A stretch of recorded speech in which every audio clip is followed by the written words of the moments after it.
शुरू करते हैं आज का ये एपिसोड, जिसमें मैंने आमंत्रित किया है श्री विनय वेलानी जी को।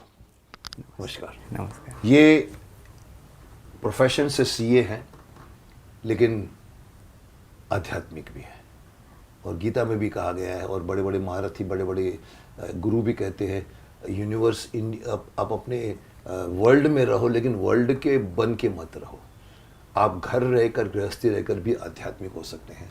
सो ये उनका उदाहरण है कि एक तरफ सीए भी करते हैं और दूसरी तरफ सीए को छोड़कर ये भी देखते हैं कि हमारा धर्म क्या है। तो विनय जी, स्वागत है आपका इस प्रोग्राम में। मैं सवालात करूंगा आपसे जो रिलेटेड होगा हमारे इस सनातन धर्म से, क्योंकि इसके आंसर्स बहुत कम लोगों को मालूम है, और ये एक तरह का मिस्ट्री बना के रख दिया है इन्होंने, क्योंकि इतने धर्म संप्रदाय आए हैं। तो मैं आपसे कुछ सवालात मैंने बनाए हैं सनातन धर्म के बारे में, मैं आपसे पूछूंगा, क्योंकि आप सुना है कि आप काफ़ी इस पर चर्चाएं करते हैं, प्रवचन करते हैं, योगा के बहुत प्रोग्राम्स आप अटेंड करते हैं। हमारे योगाचार्य जो हमारे उमेश भारद्वाज जी है, उनकी माध्यम से मुझे पता लगा है कि आप हम उनको बुलाइए, ये बहुत जानकार हैं। सो मैं आपसे पूछूंगा जैसे कि मुझे कुछ नहीं पता, और आपको जवाब देना है, और अगर नहीं देना है तो नो बॉल भी बोल सकते हैं, आप हाथ भी ऊपर कर सकते हैं। चलिए हम स्टार्ट करते हैं। विनय जी, बहुत सिंपल सा सवाल है, सनातन धर्म क्या है? शुरुआत कब हुई? धर्म कितना वर्ष पुराना है? किसने बनाया है इसको? क्या सनातन से पहले कोई धर्म था, कोई व्यवस्था थी, कोई जीवन शैली थी? इस सिर्फ इसकी भूमिका, सनातन धर्म कब शुरू हुआ और क्या है? जी, बहुत ही इम्पोर्टेंट इस डिस्कशन का ये सवाल रहा, और इसमें हमारी जो परंपरा है उसमें जो भी शब्दों का चयन किया गया है, उपयोग होता है, उसके पीछे भी उसका महत्व, उसके अर्थ हमें बहुत कुछ बताते हैं। जैसे अगर हम सनातन को समझें तो उसके पहले एक शब्द है पुरातन, नूतन, सनातन। पुरातन, नूतन एंड सनातन। पुरातन जो पहले था, जो आज नहीं है। ओके। नूतन जो नया है, जो पहले नहीं था। पर सनातन एक ऐसा शब्द है जो इस बात को बताता है कि जो पहले भी था, आज भी है और भविष्य में भी रहने वाला है। तो शाश्वत। हमारी जो परंपरा है, सनातन परंपरा, जो जब से सृष्टि बनी है तब से ये परंपरा चली है, और परमपिता परमेश्वर ने हमें वेदों के माध्यम से ये जान दिया। अगर काल गणना के रूप में देखें तो ऐसा कहा जा सकता है कि लगभग 2 अरब वर्ष, 2 अरब वर्ष, 1 अरब 96 करोड़, और ऐसा आंकड़ा बताया जाता है। तो इतने वर्ष पुरानी ये परंपरा है, और हमारे ऋषि मुनियों ने अपने जीवन में अनुभव किया, उन्होंने शास्त्रों का अध्ययन किया, और इस मानव संस्कृति को कैसे और बेहतर बनाया जाए उसके लिए उन्होंने अपने अनुभवों को अलग अलग शास्त्रों के माध्यम से आज हम तक पहुंचाया, जिससे कि लिखा और हम तक ये परंपरा आज भी चली आ रही है, जहां हम अपने जीवन को उन्नत, सार्थक और सफल कर सकें। तो ये परंपरा बहुत ही डेप्थ अपने जीवन को सार्थक और सफल करने वाली परंपरा हमारी है, और हमारा ये सौभाग्य है कि हमें इस देश में जन्म मिला है और इस परंपरा को जानने का अवसर मिला है। हम सौभाग्यशाली हैं कि हमारा जन्म भारत देश में हुआ है, जिसकी परंपरा लाखों साल पुरानी है। राइट। तो कौन सा धर्म, कौन सा संप्रदाय है, बताइए मेरे को, पूरे वर्ल्ड में जो आसपास, इंडिया के आसपास फैले हुए हैं और महाशक्ति बनते जा रहे हैं, आयुधों को लेकर, शस्त्रों को लेकर, विज्ञान को लेकर, लेकिन कोई एक मुझे बताते हुए जो कहे कि हमारे भारतवर्ष के जो हमारा सनातन धर्म है, जो सनातन मतलब जो चला आ रहा है, उससे ज़्यादा प्राचीन धर्म है आपका।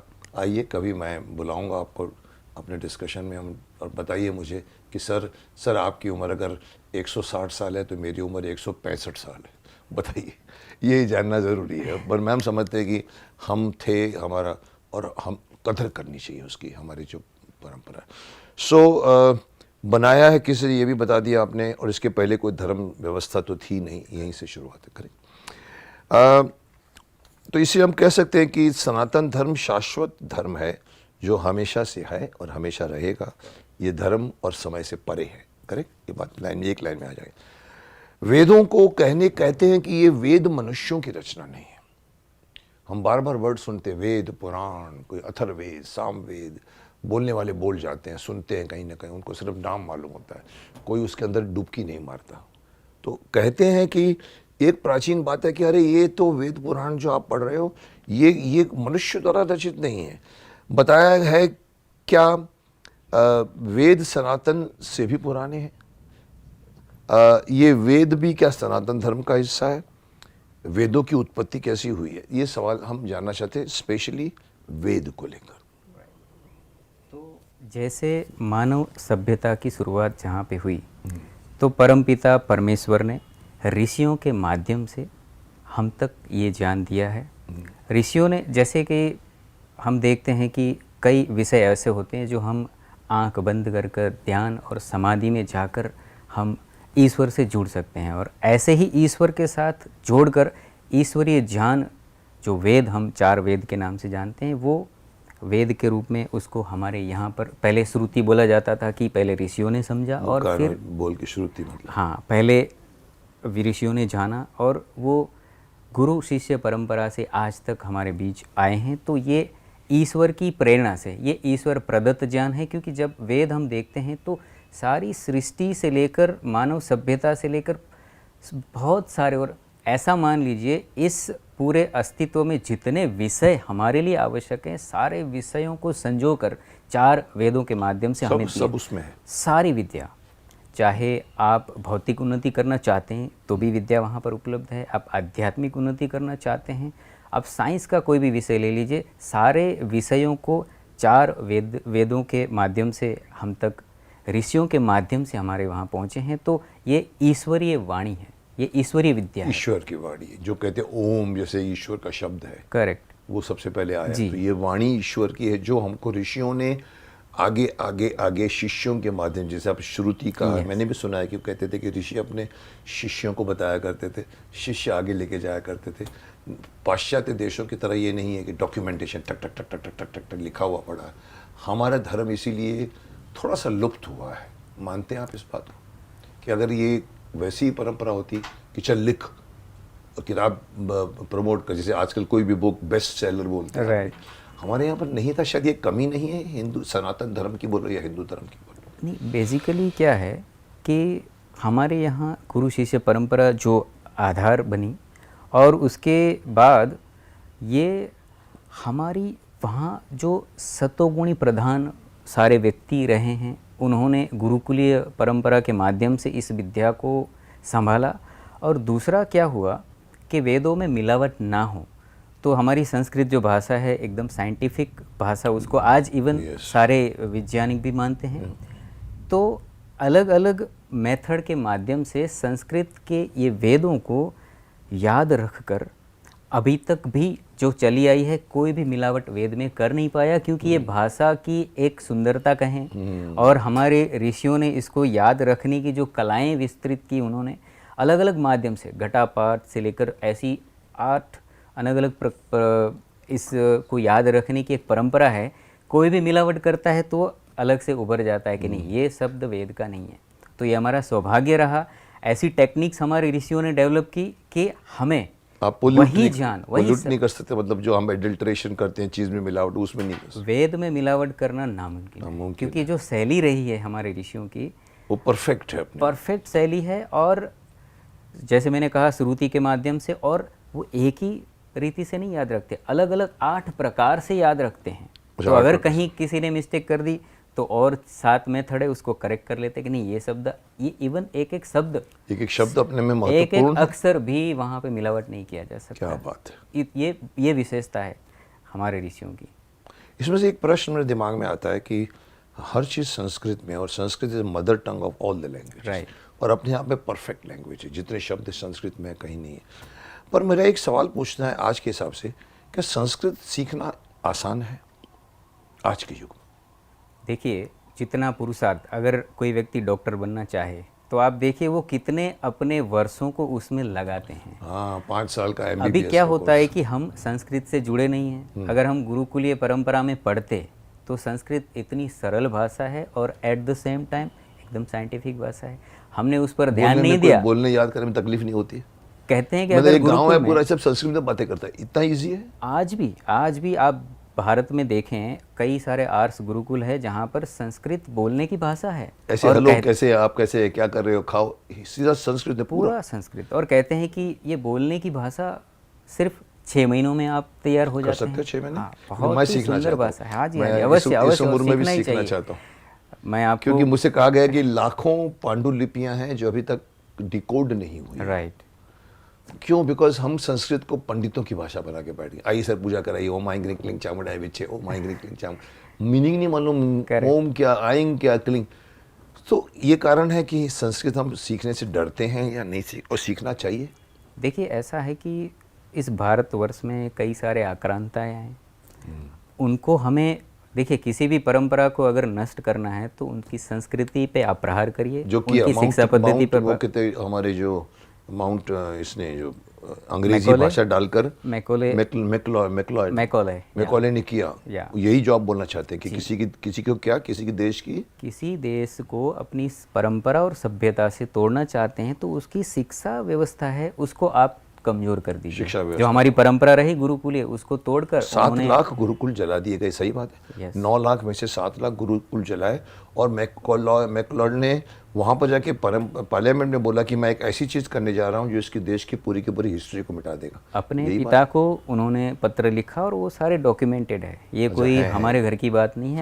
फादर को भी लिखा। ये पूरा डॉक्यूमेंटेड है। ये मैंने सुना, ये सच बात है। उन्होंने 7 लाख गुरुकुल की बात कही है। तो इतनी सारी हमारी ऊंची सभ्यता और परंपराएं रही है। तो संस्कृत की जब आप बात कर रहे थे कि भी सीखना कठिन है, तो नहीं। जैसे मैंने कहा मेडिकल साइंस आप पढ़ना चाहते हैं तो कितने वर्ष, 26 वर्ष तक व्यक्ति जब पढ़ता है तो एक MD डॉक्टर बन के निकलता है। तो संस्कृत में तो इतना, वो भी 6 महीना। यस, वो तो बोलने की भाषा। और फिर हाँ, हमारी जो निरुक्त से लेकर व्याकरण और जो पूरी परंपरा है उसको पढ़, यस, तो वो 7-8 साल में ये अच्छी तरह से सीख जाते हैं। मेरा ये प्रपोजल था जो मैंने एक बार शिक्षा मंत्री को दिया है। मतलब मैं अपने प्रोग्राम के थ्रू बहुत बोल जाता हूँ, कुछ भी बोल जाता हूँ, ऐसा होना चाहिए, ऐसा होना चाहिए, ऐसा होना चाहिए। होता है कि नहीं होता मुझे नहीं मालूम, क्योंकि मैं ना MP हूँ, ना MLA हूँ, ना मैं कुछ भी हूँ। बट मैंने एक बार कहा था, मैंने कहा जिस तरह से जिससे लॉर्ड मैकॉले ने 6ठी में अंग्रेजी डाल दी थी 1835 या 35 अराउंड, और आज हम कॉन्वेंट स्कूल के पढ़ के अपनी इतिहास को भूल गए हैं। हम मदर टेरेसा को जानते हैं, झांसी की रानी को नहीं जानते। तो मैंने कहा था कि हमको भी ऐसा ही करना चाहिए, 6ठी में संस्कृत अनिवार्य कर देना चाहिए। आपको लगता है ये पॉसिबल है, प्लॉजिबल है और ठीक है? देखिए, अगर संस्कृत के हम लाभ को अच्छी तरह से समझें, वो एक भाषा तो है ही, अपने आप में एक साइंटिफिक लैंग्वेज तो है ही, उसके साथ ही बच्चों को उनके उच्चारण से लेकर अपनी संस्कृति को जोड़ने से लेकर बहुत सारी बातें, क्योंकि देखिए भौतिक उन्नति करना ये तो ठीक है, पर अगर आध्यात्मिक उन्नति करना चाहते हैं जो हमारे जीवन का अंतिम लक्ष्य है, तो संस्कृत में अगर आप अभ्यास करें हैं तो बहुत सारे शास्त्रों को आप सरलता से समझ पाएंगे और ये आप सेल्फ मोटिवेटेड रहेंगे। अगर आप स्व अध्ययन करेंगे तो अपने आप को बहुत सारी बातें समझ में आ जाएगी। और फिर हाँ, आपके बात से एक बात निकलती है कि हम अपने शास्त्रों को समझ पाएंगे। मेरा इसमें से सवाल ये उठता है कि संस्कृत से सिर्फ भौतिक पुरानी हमारे इतिहास को या जो हमारे जो ज्ञान है वो समझ सकते हैं, या ये आजकल की ज़िंदगी में भी संस्कृत रुकावट तो नहीं बनेगी?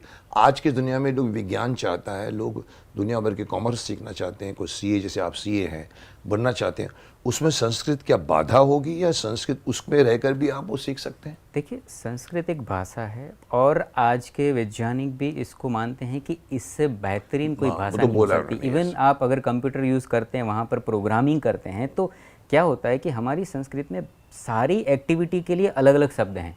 तो जब आप प्रोग्रामिंग करते हैं, कंप्यूटर को कुछ समझाना है, तो वहाँ कोई कन्फ्यूज़न नहीं रहती, क्योंकि आप जो कहना चाहते हैं वो परफेक्टली आप कंप्यूटर को समझा सकते हैं कि भाई ऐसा हो तो ऐसा करना है। तो प्रोग्रामिंग के लिए होती है आप जाइए गूगल पे देख लीजिए, आपको अपने आप संस्कृत की जो वैज्ञानिकता है, उसकी उपयोगिता है, कोई नकार नहीं सकता। ये हम नहीं कहते। और वैसे भी यहाँ हुआ क्या है कि हमारे ऋषि या हमारे गुरु कोई कहते हैं तो शायद हम उतना उसको विश्वास नहीं कर पाते, पर जब वेस्टर्न कंट्रीज से ये बात का जब स्वीकृति आती है, फिल्म को ऑस्कर मिलता है तो तारीफ करते हैं, तो हम फिर सोचना शुरू करते हैं और कहते हैं उन्होंने अवार्ड दिया, अरे तुम्हारा दिमाग नहीं चलता है क्या? मैं एक सिर्फ ये टॉपिक इससे उठा रहा हूँ कि Sanskrit is the mother tongue of all the languages, और संस्कृत सीखना चाहिए क्योंकि हमको पुराना खजाना हमारे से दूर है। पर मैं ये जानना चाहता हूँ कि बोलने वाले जो आज के युवा पीढ़ी होंगे, अरे संस्कृत में कैसे हम मेडिकल पढ़ेंगे साहब, और संस्कृत में कैसे हम सर कॉमर्स पढ़ेंगे साहब, संस्कृत में कैसे हम मार्स को देखेंगे। तो इसका प्रश्न का मैं एक जवाब चाहता हूँ 2 लाइन में कि चलो और भी सीखिए, इंग्लिश भी है, हिंदी भी है, सब कुछ है, संस्कृत साथ में होने से आपकी उन्नति नहीं रुकेगी।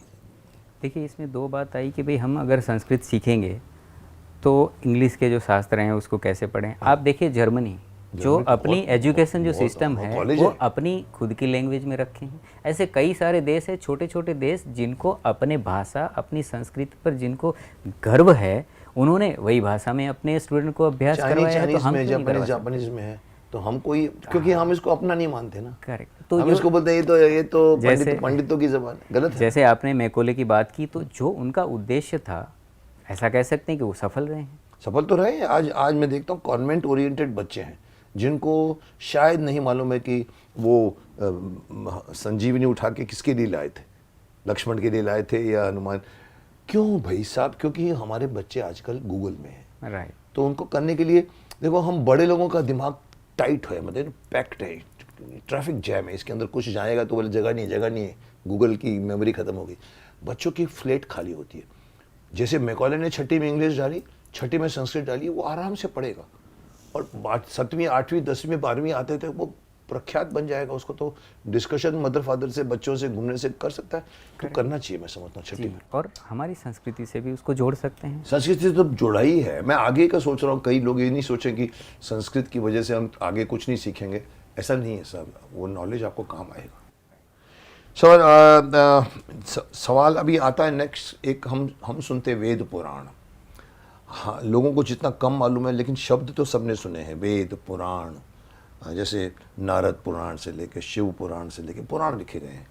उपनिषद भी एक वर्ड सुनने में आता है। तो उपनिषद क्या है? उपनिषद की आवश्यकता क्यों पड़ी थी हमारे बनाने वालों ने जो आगे बढ़ाया है?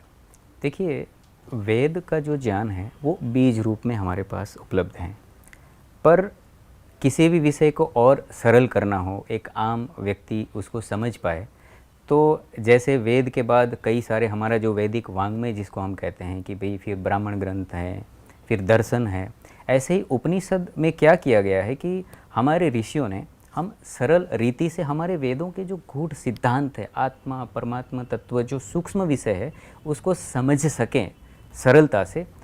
तो कहानियों के माध्यम से, कई ऐतिहासिक बातों को वहाँ पर कनेक्ट करके, तो इसको सरल भाषा में, जिससे कि एक सामान्य व्यक्ति भी समझ पाए और अपने जीवन में उसको धारण कर पाए। तो एक उपनिषद जैसे अलग अलग शास्त्र बनाए और हमारे जीवन को जो गूढ़ रहस्य है उसको समझाने के लिए एक सरलता रहे, सरल भाषा में, कहानी के माध्यम से। कहानी है। तो बच्चों को अगर मैं से शक्तिमान बनाया था तो मैंने ये कहा था कि बच्चों को ज्ञान बांटना है तो पहले दोस्त बनाओ उसको, चॉकलेट दो उसको, दोस्त बने, फिर बैठ चल, चक्र कितने होते हैं, ये मूलाधार स्वादिष्ट। तो आप भी ये बोलना चाहते हैं कि शायद डिफ़िकल्ट हमारा ज्ञान है जिसको सरल भाषा में, कहीं वहाँ दिमाग में आया होगा यार ये इतनी गूढ़ है, बच्चे लोग नहीं समझ पा रहे, चलो इसको थोड़ा सिंप्लीफाई करते हैं। चीज़ वही की वही, लेकिन उसको सिंप्लीफाई करके कहानियों के माध्यम से, इंटरेस्टिंग वे से। क्योंकि एजुकेशन एंटरटेनिंग हो सबसे पहले जाएगा। एजुकेशन बोरिंग हो, बच्चे भाग जाते हैं। जी, सही बात है। क्योंकि ये अध्यात्म का विषय है, सूक्ष्म विषय है, तो उसको सरल बनाकर, क्योंकि हमारे ऋषि को ये था कि भाई आने वाली पीढ़ी भी इसका लाभ ले, ये ईश्वरीय ज्ञान से वंचित न रहे, तो सरलता से इसको कैसे समझाया जाए, और ऐसे फिर उपनिषदों की रचनाएं हुई। तो उपनिषद वहाँ से बना। तो हमारे लिए आशीर्वाद है, हमारे ऋषियों की जो पुरुषार्थ है उसका ये परिणाम है कि हमें वो उपलब्ध हैं आज भी। एक प्रश्न जो बहुत बहुत आज के टाइम पे मायने रखता है, और क्योंकि आजकल सब कुछ पॉलिटिक्स पे आ गया है, हम कहते हैं हिंदू कौन है, हिंदुस्तान है कि नहीं है। तो एक वर्ड है हिंदू, एक वर्ड है सनातन धर्म, और एक है हिंदू धर्म। इनमें क्या अंतर है? क्या एक है या इनमें अंतर है?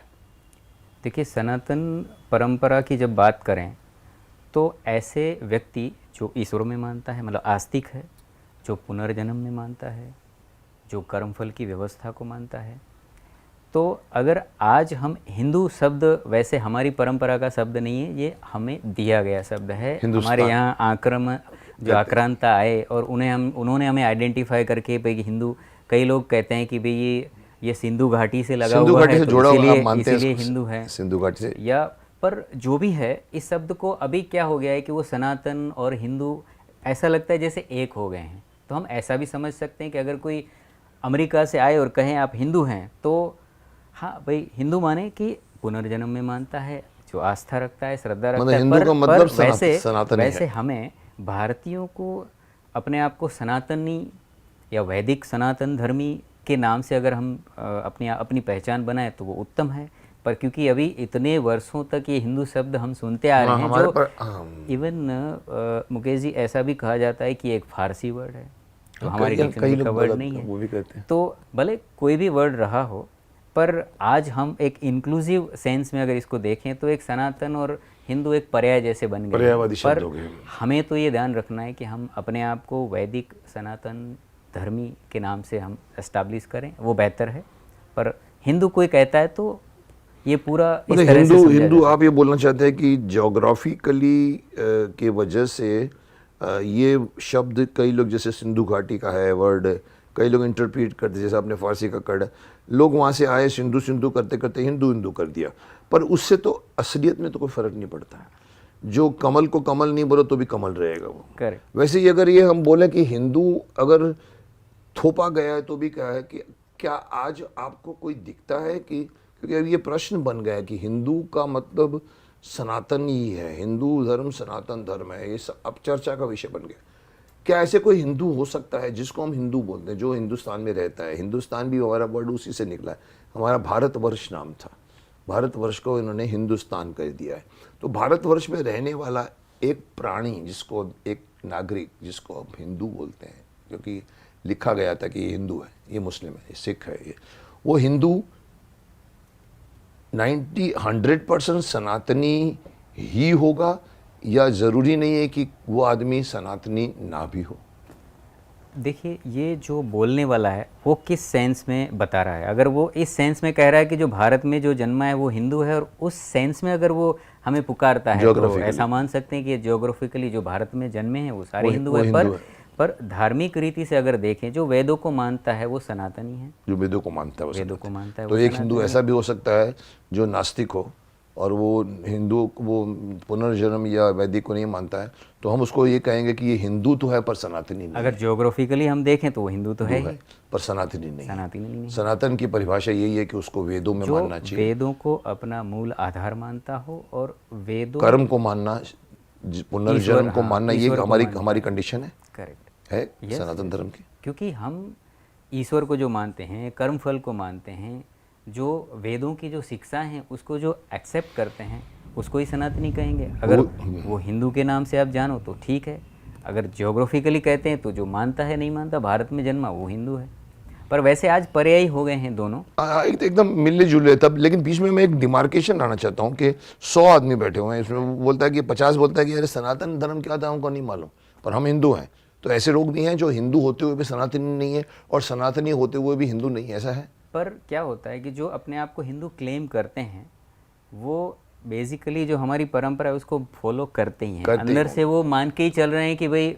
और आज मतलब वो अपने आप को हिंदू इसलिए नहीं मानते कि आक्रांता लोग आए हैं, सिंधु घाटी से आए हैं, उनको दिखा कि इस घाटी के पीछे लोग हैं, उन्होंने हमको हिंदू बोल दिया।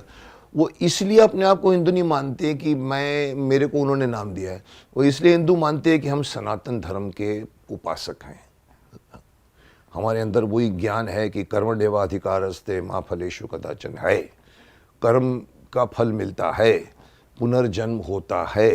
क्योंकि कई धर्म ऐसे हैं जो पुनर्जन्म को नहीं मानते, बोलते हैं यहीं सब कुछ हो जाता है, कयामत हो जाती है। वो लोग तो एक वो परिभाषा है हिंदू की जो सनातनी है, और एक हिंदू ऐसा है जो आज की उन्नति में इतना मशगूल हो गया है, प्रगति में इतना हो गया है, दोस्त परिवार, दोस्त झुंड उसने ऐसे बना लिए हैं जहाँ का पाश्चात्य धर्म उसके ऊपर हावी हो गया है। धर्म बोलो या शिक्षा बोलो, वो आदमी बोलता है अरे नहीं साहब, कोई नहीं होता यार, पुनर्जन्म का होता, भगवान कहाँ है, दिखा है, किधर है भगवान। तो ऐसे लोगों को हम सनातनी नहीं बोलेंगे। नहीं बोलेंगे। ऑब्वियसली जो हमारे सिद्धांत है उसको नहीं मानता तो वो सनातनी अगर माने आप जो किसी सनातन को society- स्वीकारता है, और जो स्वीकारता ही नहीं उसको कैसे सनातनी या इवन हिंदू भी नहीं कह सकते, क्योंकि दोनों पर्यायवाची बन गए हैं। इस सेंस में मैं बात कर रहा हूँ। और जिस किसी सोसाइटी में रहकर अगर सोसाइटी के रूल नहीं माने तो वो सोसाइटी का नहीं है, करेक्ट। वैसे ही हिंदू बन के अगर आप सनातन को नहीं मानते तो हिंदू नहीं है। इवन मैं और अगर इसको डेप्थ में देखूं तो इवन जैन है, बुद्ध है, वो अगर हम ऊपर से देखें तो वो एक हिंदू ही माने हिंदू जाते से ही हैं। निकले। मैं तो अभी वो भी हिंदू ही ओपनली बोलता हूँ, हिंदू से सिख बनाए, हिंदू से बुद्ध बनाए, हिंदू से जैन बनाए। कुछ लोग खड़े हो गए सर जैन धर्म हमारा पहले से है। मैं बोलता हूँ आपके जैन की जो तीर्थंकर जो पहले जिन्होंने समाधि ली थी कैलाश पर्वत पर, बोला हाँ हमारे तो हजारों के साथ बैठ के, वो ऋषभ कौन से ऋषि, I may be wrong the name, but मैंने उनको कहा मैंने अगर कैलाश में जाके उन्होंने अगर समाधि ली तो कैलाश तो पहले से था ना, Correct. शिव जी तो थे ना। जी जी। तो फिर आप कैसे बोल सकते हैं कि आप शिव जी के भी पहले हैं? सो ये एक आर्ग्यूमेंट है खामखा का, मतलब कुछ भी नहीं है इसमें। वैसे हिंदू की ही शाखा पकड़ लें आप, और आज का समय भी ऐसा है, हम अपनी अगर परंपराओं को बचाना चाहते हैं तो आपस में हो सकते हैं थोड़ी मान्यताएं कुछ आगे पीछे हो, कोई ऊपर नीचे हो, पर हम अपने आप को एक सनातनी या हिंदू समझते हुए हमारे सिद्धांतों की रक्षा करना आज की मांग है, मुझे तो ऐसा लगता है। हाँ होना चाहिए। मैंने अभी जो सिस्टम मैंने अभी जो लड़ रहा हूँ जो आजकल मैं 2 साल से हिंदू एकता दिवस मैंने स्टार्ट किया था, तो मैं मानता हूँ कि आप लोगों को एक होना पड़ेगा, आपको अपने सनातन धर्म की रक्षा करनी पड़ेगी, क्योंकि कई लोगों का माइंड चेंज किया जा रहा है, शिक्षाएं दे देकर आपको भुलाया जा रहा है कि अरे कुछ नहीं होता, और शादियाँ हो जाती हैं, धर्म चेंज हो जाते हैं। सो उस बीच में आपका भी ये मानना है कि हमको अपने सनातनी होने का एहसास बना के रखना पड़ेगा, अवश्य। रक्षा करनी पड़ेगी। ये हमारे अस्तित्व की बात है। और अस्तित्व को अस्तित्व ही छोड़- नहीं रहेगा तो फिर आप आपका- कोई भी मान्यता या किसी भी तरह की आपके सिद्धांत को लेकर आप कहाँ जाएंगे। जैसे लॉर्ड मैकॉले ने कहा कि मैं खत्म कर दूंगा उनके अस्तित्व को। तो हमें उससे डिस्प्रूव करना है उसके स्टेटमेंट को, और उसे हमें गलत साबित करना है। हमें एक तो आप होकर मानते हैं लड़ना कि है। हिंदुओं को एक होना चाहिए? अवश्य होना चाहिए। ये आज चलो अच्छा, की क्योंकि मैंने अभी कल ही बात की हिंदू एकता दिवस के ऊपर, फिर बोला मैंने कहा क्यों नहीं आते सब ऋषि मुनि आगे और बोलते हैं कि आप भी, वो लोग नमाज पढ़ते हैं तो आप भी एक मंदिर में जाके बैठो, पूरे देश के लोग एक साथ में एक ही टाइम पे जुम्मा की नमाज, आपकी मंगलवार की सभा होनी चाहिए। मकसद मेरा यही है कि अब आप करोगे तो एक होगे, तो एकता होना बहुत जरूरी है, बहुत क्योंकि लोग तोड़ने की कोशिश कर रहे हैं। और आप रहोगे तो साथ। देखो, विद्या तो हमारी शाश्वत है, उसको फिर देखा जा सकता है, उसको आगे बढ़ाया जा सकता है, पर रहेंगे ही नहीं तो फिर कैसे तो चलेगा। आप इस सेंटेंस को जो कल परसों सुनने में आया था टीवी पर, बटोगे तो कटोगे, जो बड़े लेवल पे इलेक्शन कैंपेन में था, जनगणना जनगणना जन, आप मानते हो कि बटना हमारे लिए खतरनाक है? देखिए, हमारी जो राजकीय परिस्थिति है उसमें लोग, यहाँ पे तो लोकशाही चलती है, और वहाँ पे तो जितने आपके सिर हैं, जितनी आपकी एकता है, एकता में ही एकता में ही दम है। तो फिर अगर आप बटोगे तो फिर क्या होगा कि आपका अस्तित्व ही खतरे में आ जाएंगे। और बहुत सारे एग्जाम्पल आप आजू बाजू जो हमारे कंट्रीज़ हैं, नेबर्स, आप देख सकते हैं कि भाई क्या थे और क्या हो गए। ये भारत है। सिर्फ भारत नहीं, आप अपने आप को इतने हिंदू आक्रमण कहें। के बाद में भी भारत ने अपना धर्म बचा के रखा है सर, अभी तक आगे भी रखो आप। मैं कई बार कहता हूँ आज के लोगों को कि इतने आक्रमण, 800 साल का मुसलमानों का आक्रमण, 200 साल का अंग्रेज़ों के आक्रमण, आप हिस्ट्री जैसे आप बता रहे हैं कि आप अगर देखो आसपास सब चेंज हो गए, उन्होंने उनके धर्म को चेंज कर डाला, मतलब मुस्लिम राष्ट्र बन गए। एक हिंदुस्तान है, इतने थपेड़ों के बाद भी अभी भी हम बोलते हैं हम होली मनाएंगे, अभी भी हम बोलते हैं हम रक्षाबंधन करेंगे, अभी भी हम बोलते हैं हम दशहरा मनाएंगे, दिवाली। हमने अपने धर्म को पकड़ के रखा है। तो कितनी वैल्यूएबल चीज़ होगी कि इतनी मार खाने के बाद में भी हमने धर्म नहीं छोड़ा है, तो आगे भी नहीं छोड़ना चाहिए। नहीं छोड़ना चाहिए। बहुत सही बात है, मैं तो इसको मानता हूँ ये बात। और इसमें एक बात मैं ये जोड़ना चाहूँगा, जैसे कई मतभेद हो सकते हैं छोटे छोटे, पर ये विद्वानों का काम है, वो आपस में बैठें, वो डिस्कस करें, जो उत्तम हमारे जीवन के लिए हो उसको हमें दे। पर जो हम आम जनता है उनको तो एक रहते हुए ही चलना है, तभी अस्तित्व को बचा। तो आप मानते हैं कि इसके लिए लीडर चाहिए? लीडर अवश्य चाहिए। देखिए सर, मैंने अभी जो मैं आपको बता दूं, ये बिल्कुल सनातन धर्म की बात हो रही है और मैं भी हिंदू धर्म की बात कर रहा हूँ। हिंदू धर्म सनातन धर्म है, इसमें कोई दो राय नहीं है। मैंने ये बात उठाई थी आज से 2 साल पहले, हिंदू एकता दिवस का मैंने एक स्टार्ट किया था। ऐसी मेरे यहाँ दिमाग में आता है, यहाँ से आता होगा, वो पीछे से, तो मैं बोल जाता हूँ। और मैंने 15 मिनट पहले बोला, सर आप लोगों ने इतना कहा, सर आपने जो बात कही बहुत सही है।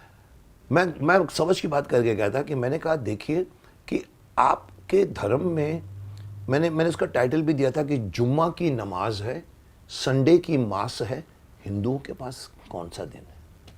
तो मैंने कही, सर हम जाते हैं सर, गुरुवार जाते हैं। तुम कब? अरे हम रविवार जाते हैं, हम मंगलवार जाते हैं, शनिवार जाते हैं। साहब एक दिन में जैसे लोग नमाज पढ़ते हैं जुम्मा की, आप लोग क्यों नहीं जाते? मैंने उठाया पॉइंट को, लोगों को बहुत पसंद आया। पर मुझे शिकायत है कि हमारे धर्म के गुरुओं को मैंने आह्वान भी किया है, क्योंकि 2 साल हो गए, लाखों लोगों का मुझे मैसेज मिला है। मैंने कहा लाख नहीं चाहिए मुझे, करोड़ चाहिए। 80 करोड़ नहीं, चलो 40 करोड़ तो दीजिए। मैंने प्रपोज किया था कि साथ के मंदिर में जाकर अपने घर के किसी के, कोई भी मंदिर छोटा बड़ा, परिवार को लेके जाके, बच्चों को लेकर बैठिए, आसपास के लोग बैठकर आधा घंटा बैठकर ओंकार का जाप करें या कुछ भी करें। वो नमाज पढ़ते हैं, आप ओंकार पढ़िए। तो होगा क्या, आप एक दिन एक समय मिलोगे जो मुस्लिम मिलते हैं, जो क्रिश्चियन मिलते हैं।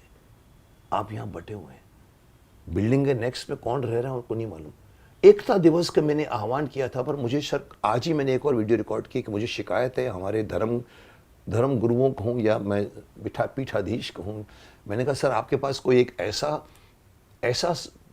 मैं नाम नहीं दे सकता, पीठाधीश बोलूँ या लीडर बोलूँ या उलेमा बोलूँ, जो टीवी पर आके बोले चांद देख लिया मैंने आज, नेक्स्ट डे से ईद शुरू हो जाती है। हमारे हिंदू धर्म में कोई एक आदमी आके बोले मंगलवार को जाके बैठो, मुकेश खन्ना को छोड़ो, मैं कुछ नहीं हूँ, पर मैं सजेस्ट किया जो हिंदू धर्म के लिए बहुत ज़रूरी है, आज एकता बहुत ज़रूरी है। जाइए बैठिए मंगलवार को, पूरा देश जाके बैठो। कोई एक ऐसा लीडर, मैंने चक्रपाणी जी को अभी दिल्ली में मिला, मैंने उनको यही कहा, मैंने कहा सर आपके पास कोई एक ऐसा आदमी है, करिए ना, एक ये हमारा स्पोक्स पर्सन है, और हिंदू को बोले और हिंदुओं को सुनना चाहिए, तब जाके एकता आएगी, तब जाके आप कहेंगे कि हमारा धर्म को कोई चेंज नहीं कर पाएगा, या हमको अभी ज़रूरी है, हम बटेंगे नहीं, हम मिलेंगे, और मिलने में ताकत है। ये आप मानते हैं बात? एकदम से, कोई पर्याय नहीं है, मैं तो ये कहूँगा। इसीलिए मैं सोचता हूँ, मैं अभी भी आप इस मंच से भी मैं आह्वान दे रहा हूँ, हमारे सारे जो पीठाधीश हैं, हमारे काशी पीठ बोलो या अयोध्या की तपस्वी छावनी के आने वाले थे आज भी, मैं उनको कहता हूँ आप अपने में से एक आदमी को चूज़ कर लीजिए जिसको आप बोलिए ये हमारा शक्तिमान है, और वो आके, जैसे वो उलेमा कहते हैं कि मैंने चांद देख लिया तो ईद करो, वो आके बोले, जैसे पोप बोलता है, वेटिकन पे खड़ा हुआ खिड़की पे पोप बोलता है, पूरे क्रिश्चियन फॉलो करते हैं। हिंदुओं के पास कौन सा एक ऐसा मैं क्या कहूँगा, महानुभाव कहूँ या महापुरुष कहूँ, या वो आके बोले और पूरे 80 करोड़ 100 करोड़ हिंदू उसकी बात सुने। क्रिएट कीजिए ऐसे आदमी को। मुकेश खन्ना का काम नहीं है, मैं तो सिर्फ सजेशन कर रहा हूँ, पर ऐसा कोई मुझे लीडर दीजिए, क्योंकि हम सब लोग भेड़ है, भेड़ चाल है, भेड़ को हाँकना पड़ता है, किसी के पास टाइम नहीं है, रोटी कपड़ा मकान में इतना बिजी है कि अरे छोड़ो ना यार, कहाँ जाना है यार, मेरे को टाइम नहीं है यार, मेरी मीटिंग है आज 7 बजे की। सर मुसलमान लोग, मैं कदर करता हूँ, फिर से बोल रहा हूँ, उन अपने धर्म की कदर करते हैं, दुकानें बंद करते हैं। मोहम्मद अली रोड पे आप जाइए, दुकानें बंद करके उसी वक्त जुमा की नमाज़ पढ़ने के लिए पूरा समाज बैठता है। पूरे देश में अगर एक ड्रोन शॉट लो ऊपर से अगर आप, तो आपको दिखेगा कितने लोग बैठ के ऐसे नमाज पढ़ रहे हैं, दिखती है एकता। मैंने कहा आप लोग बैठ जाइए, 80 करोड़ में से 40 करोड़ बैठ जाइए साहब मंगलवार के दिन, और ड्रोन शॉट लीजिए, बताइए उन लोगों को, देखिए हमारे तो 40 करोड़ लोग बैठे, सीधा एकता आएगी भी दिखावट में भी, और जो बैठेंगे वो दोस्त बनेंगे ना, और खुद को भी प्रेरणा मिलेगी। एक स्ट्रेंथ जब अपने आप को फील होती है तो उसका प्रभाव फिर धीरे धीरे अलग ही लेवल पर बहुत बड़े लेवल पर, और आपको लगता है इस वक्त ज़रूरत है, क्योंकि सनातन धर्म की हम बात कर रहे हैं तो हम उसके अस्तित्व की बात कर रहे हैं, उसके खतरों की बात कर रहे हैं, उसकी आप मानते हैं कि ज़रूरत है इस वक्त? ज़रूरत क्या, यही विकल्प है, यही विकल्प है, मैं तो यही कहूँगा है। बहुत बड़ा पॉइंट है। हम झगड़े के लिए नहीं कर रहे हैं, कि हमको ये नहीं किसी से लड़ाई करने की सेना तैयार कर रहे हैं, पर साहब आप एक परिवार के हो तो मिल के तो रहो। जैसे वो एक किसी ऋषि ने, किसी बड़े बुजुर्ग ने बच्चों को दिया था, एक लकड़ी दिया और तोड़ो इसको, सबने का टिक टिक टिक टिक, फिर उसने उसको बांध के दिया 10 लकड़ी, तोड़ो, नहीं टूटा। देखो एकता में कितना दर्द है। ये साहब आज का बच्चा, आज का हिंदू, क्यों अपने बिजनेस से बाहर निकलो सर, आपका अस्तित्व है, जन्म होना आपका अस्तित्व है। आप मानो न मानो, आपके कर्मों से आपको नेक्स्ट जन्म में बर्थ मिलती है। आप अंबानी के घर में पैदा होंगे या झोपड़पट्टी में पैदा होंगे, आपका प्रारब्ध बोलता है। इट इज़ लाइक हिसाब किताब ऑफ अकाउंट ऑफ गलत काम अच्छा काम। गलत काम लिखा जाता है, अरे इस 50 कर्म इसने कर्म बुरे किए, 75 अच्छे किए हैं, 25 मिला मार्क आपको, 25 इसको काम मिलेगा। कृष्ण ने कहा है कर्मण्यवाधिकारस्ते मां फलेषु कदाचन। आप कर्म करते जाओ, फल की आशा रखने का आपका अधिकार नहीं है, पर मैं आपको फल दूंगा। तो मैं इनको कहता हूं कि आप लोग इस बात को मानिए कि आपको कर्म करना है, और कर्म आपका यही है कि आपने धर्म की रक्षा करनी है। Nothing to do with against any dharma. आप अपने धर्म में रखिए, मैं अपने धर्म में, आप अपने धर्म में रहते हैं सब ये हो जाए तो मैं समझता हूँ हमारे देश में कभी झगड़े भी नहीं होंगे, दंगे फसाद भी नहीं होंगे, वोट बैंकिंग भी नहीं होगी कि हमको इस तबके को खुश करना है। इसमें एक बात जी बताइए, मैं बहुत बोल गया कि ये पूरी मानवता के लिए अच्छा, मानवता के लिए भी उपयोगी है, क्योंकि देखिए हमारी जो सनातन परंपरा है वो इंक्लूसिव है, वो वसुधैव कुटुंबकम की परंपरा वाला है कि जहाँ पर हर मनुष्य को जीने का भी अवसर है, उसको उन्नति प्राप्त करनी है तो ऐसे भी अवसर दिए गए हैं। कई बार हम अगर कंपेयर करते हैं वेस्टर्न फिलोसॉफी हो या आपने जो इस्लाम की बात कही, तो कहीं ना कहीं ऐसा होता है कि भाई जो हम मानते हैं, जो हमारे जैसे हैं, उनका ही अधिकार है। आप हैं तो आप एक अलग किस्म के व्यक्ति हैं, आपको अपनी परंपरा में रहने का कोई अधिकार नहीं है, या तो आप आ जाइए या फिर मिट जाइए।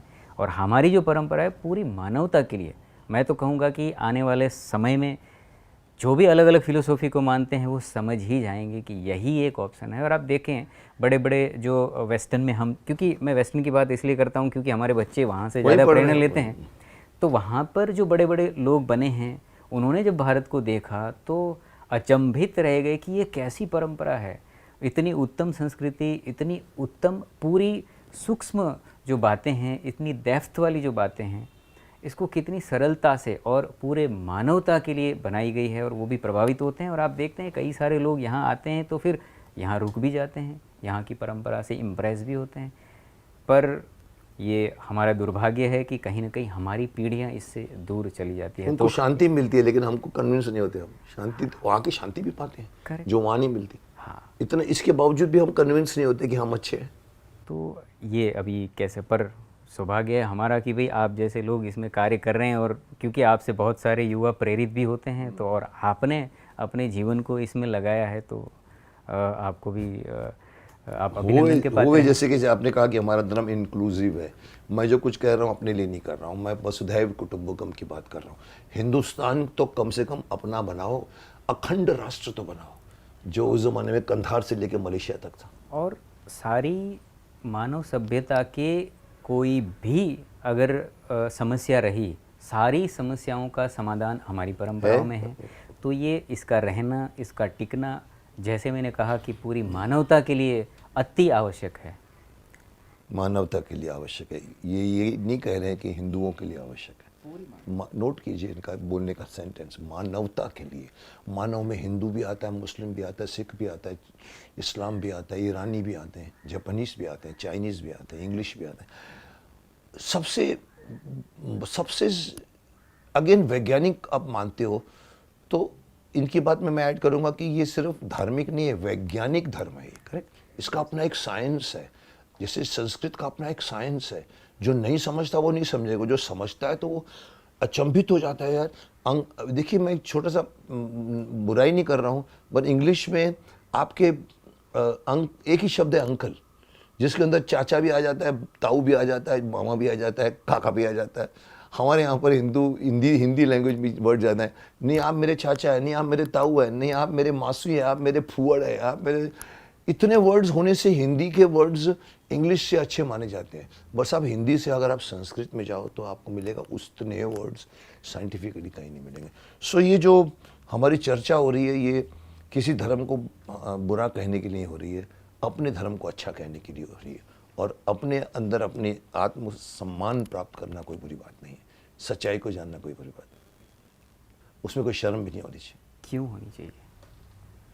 और अगर नहीं बचा पाए तो शायद हमारी आने वाली पीढ़ी हमें ही दोषित कोसेगी।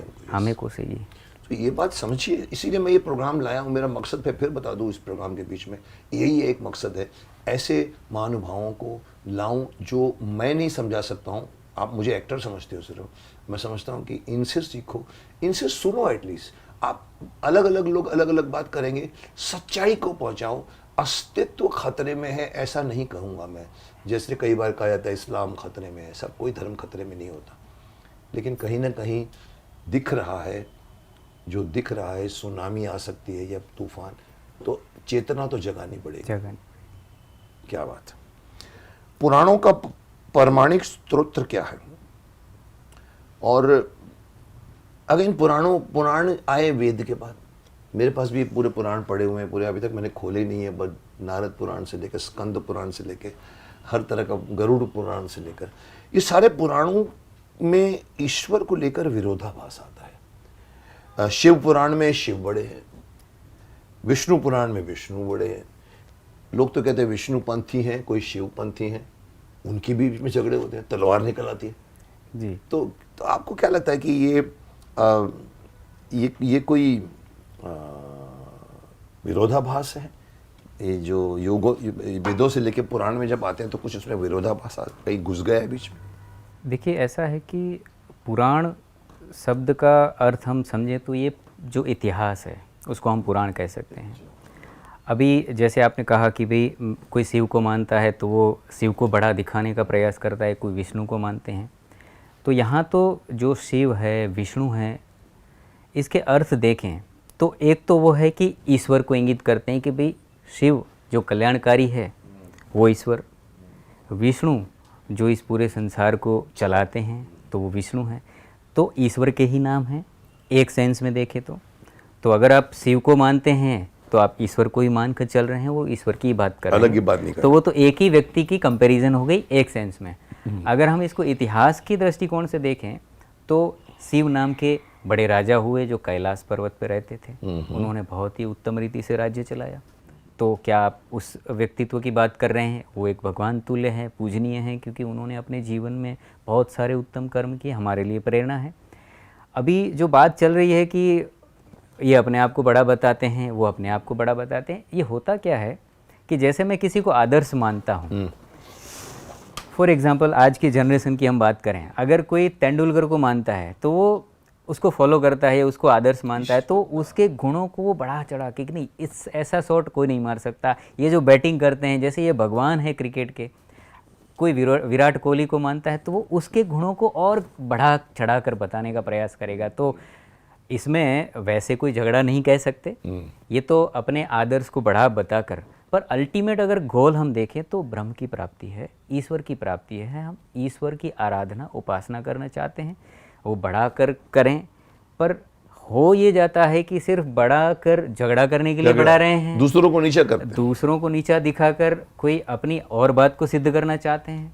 नहीं, अगर हम गोल फिक्स रखेंगे कि मुझे ईश्वर प्राप्ति करनी है तो कोई झगड़ा नहीं। विष्णु में भी कर सकता हूँ, शिव भी कर सकता हूँ, हनुमान में भी कर सकता हूँ। आप उसके गुणों का चिंतन करें, उसके जैसे हम किसी को आदर्श मानते हैं, उसका पर्पस भी यही है। सचिन का कहा, आपने विराट का कहा, ये आदर्श मानने वाली बात, और पर्पस भी यही है कि हम उनसे प्रेरणा लें। जैसे अगर हम शिव को आदर्श मानते हैं तो उन्होंने अपने जीवन में क्या किया, हम अपने जीवन में उसको धारण करें, वो होना चाहिए लक्ष्य। लक्ष्य तो ये होना चाहिए। पर ये फिर अगेन ये मेरा मत है, मैं ये मानता हूँ, ये आपका मत है। मनुष्य में अहम तो है, मैं कह रहा हूँ ना, सुनो चुप, गलत बात है। आपकी ये धारणा है, आपका विश्वास है, उसकी धारणा, उसका विश्वास है, दोनों को साथ में चलने दीजिए।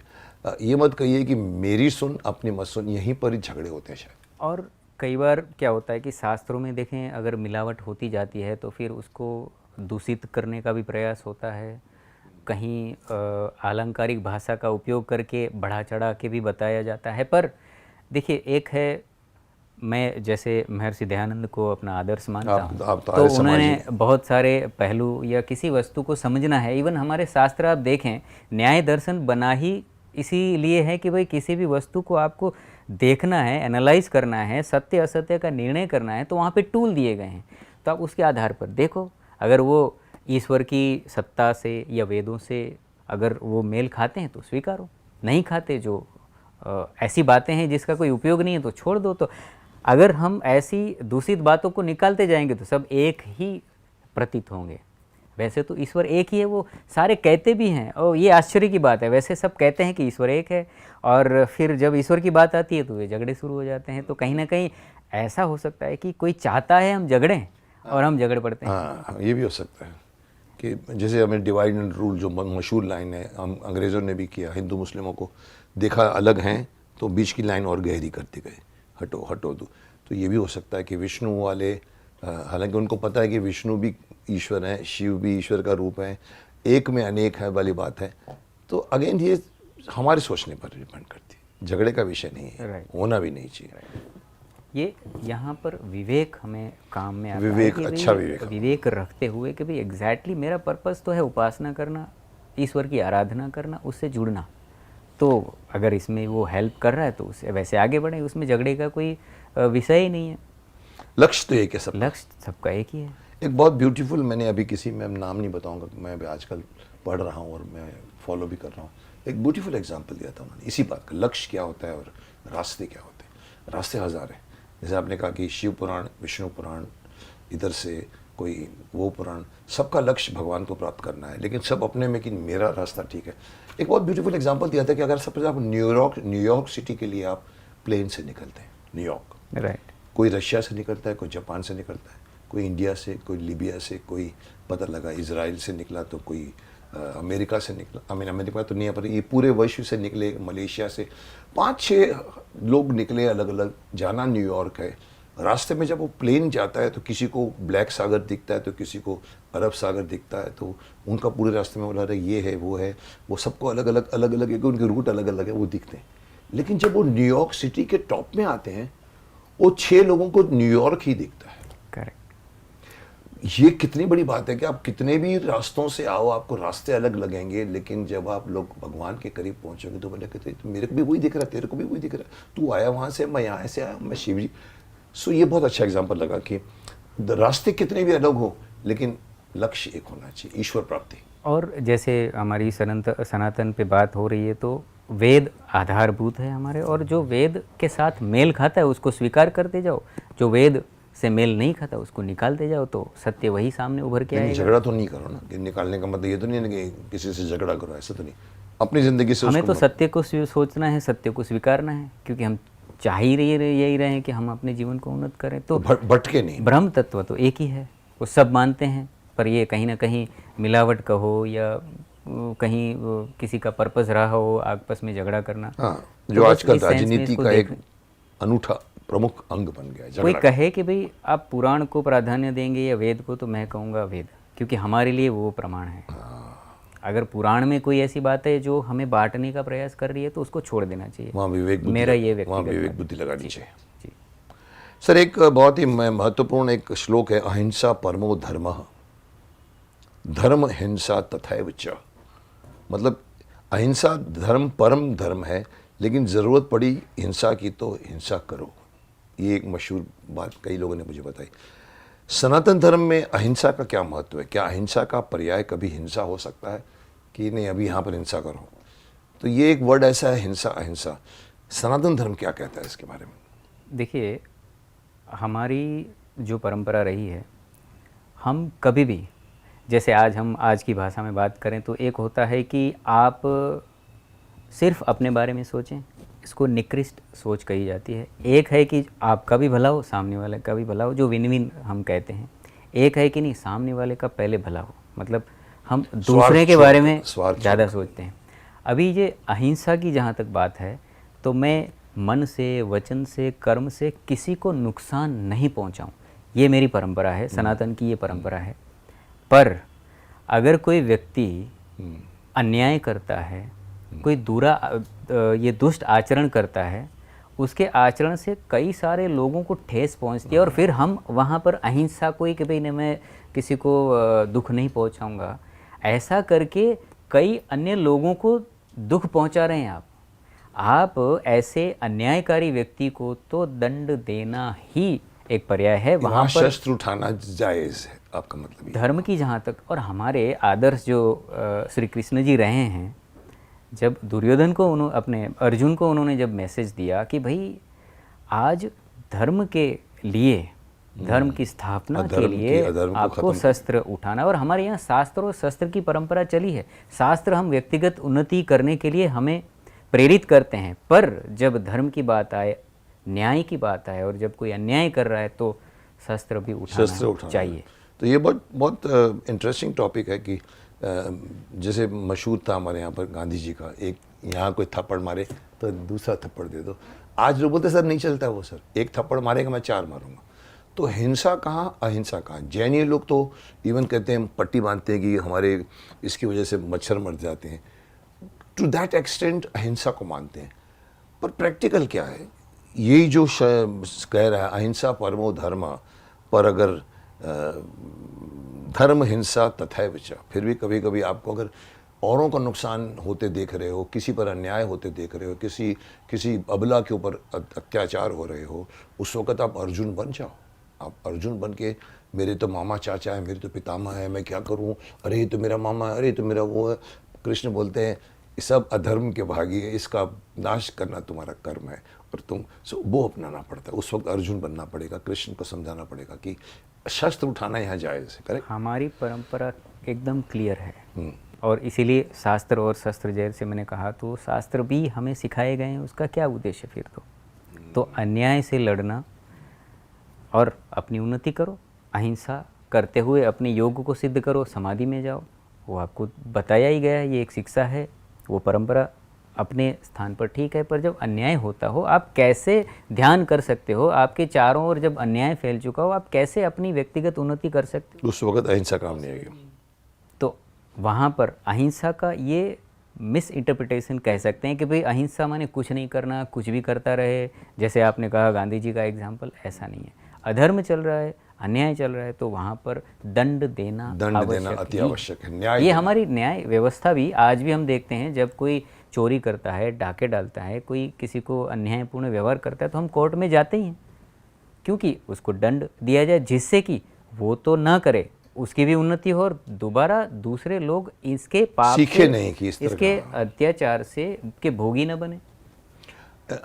वेस्टर्न धर्म में कहो या न्याय में कहो, कानून में ये सेंटेंस आता है कि डिफेंस में आपने शस्त्र उठाया है, उसको वो लोग बोलते हैं मैंने डिफेंस में मारा है, इसको वो एक्सेप्ट किया जाता है। आपने ऑफेंस में नहीं मारा है, पर आपकी जान पे खतरा है और आपने अगर, जैसे पुलिस भी गोली चला लेती है जब किसी को, इसको आत्मरक्षा कह सकते हैं। तो इसको नाम देके और तरह से है कि ये हिंसा नहीं हुई, पर मैंने ये गन सर उठाया, शस्त्र अपनी डिफेंस, और मेरा अधिकार है कि मैं अपने को डिफेंड करें। तो ये उस हिसाब से वो लोग उनका इंटरप्रिटेशन वो है, हमें वो परमिट करता है। जीवात्मा के सूक्ष्म ज्ञान आज तक विज्ञान के लिए एक चुनौती है। जीवात्मा क्या होता है, आत्मा क्या होता है। हम अलग अलग जन्म लेते हैं, कीड़े मकोड़े में भी आत्मा है। तो ये विज्ञान जो आजकल है, जो उसके लिए चुनौती है। परंतु जो ज्ञान द्वापर में कृष्ण जी ने कुरुक्षेत्र में दिया है, आज तक विश्व का सबसे उच्चतम ज्ञान माना जाता है। जो गीता का ज्ञान है, उसके अंदर सब कुछ है। पर ये चुनौती है आज के लिए, क्या समस्त ज्ञान का उद्देश्य हिंसा के लिए प्रेरित करना नहीं था? लोग बोलेंगे कि वहाँ पर कृष्ण ने वही किया था, लड़ाई करवाई थी। कृष्ण चाहते तो, कृष्ण ने कोशिश की थी बीच में जाके, संधि दूत बनकर गए थे कि 5 गांव दे दो, इनको दे दो, नहीं किया दुर्योधन ने।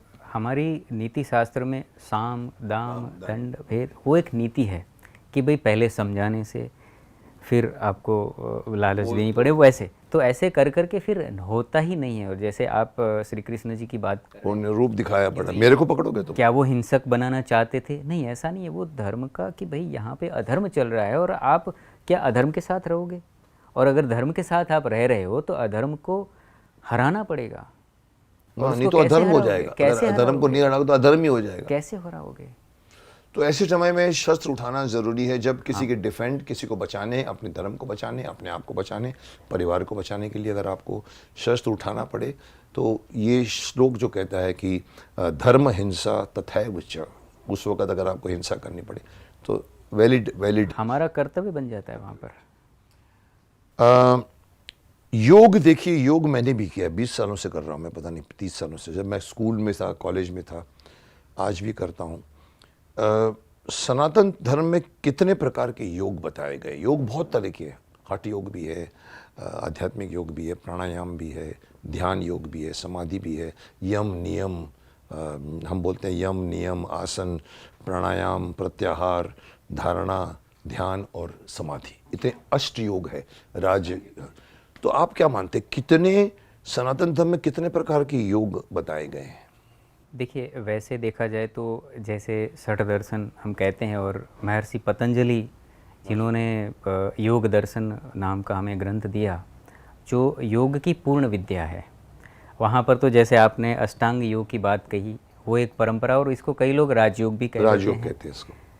वैसे जैसे क्योंकि कृष्ण को बहुत सारे लोग आदर्श मानते हैं, और हमारी परंपरा में वो आदर्श व्यक्ति तो रहे हैं, और उन्होंने गीता, जो भगवत गीता सुनाई, और वहाँ पर उन्होंने इसी बात को अलग अलग रीति से, जैसे कर्म योग, भक्ति योग है, ऐसे उन्होंने ज्ञान योग, तो शब्द अलग अलग मिलेंगे, पर आप जब उसकी गहराई में जाएंगे हम, तो ईश्वर तत्व को प्राप्त करना सेम है, लक्ष्य सेम है, लक्ष्य चाहे भक्ति सेम से है। करो चाहे ज्ञान से करो। हाँ, जैसे क्योंकि क्या होता है, कोई व्यक्ति इमोशनल है, ज़्यादा भावनात्मक वाला है, तो वो भक्ति के उसका माध्यम approach से वही वो भक्ति ज़्यादा से ईश्वर से करेगा। कनेक्ट हो पाएगा।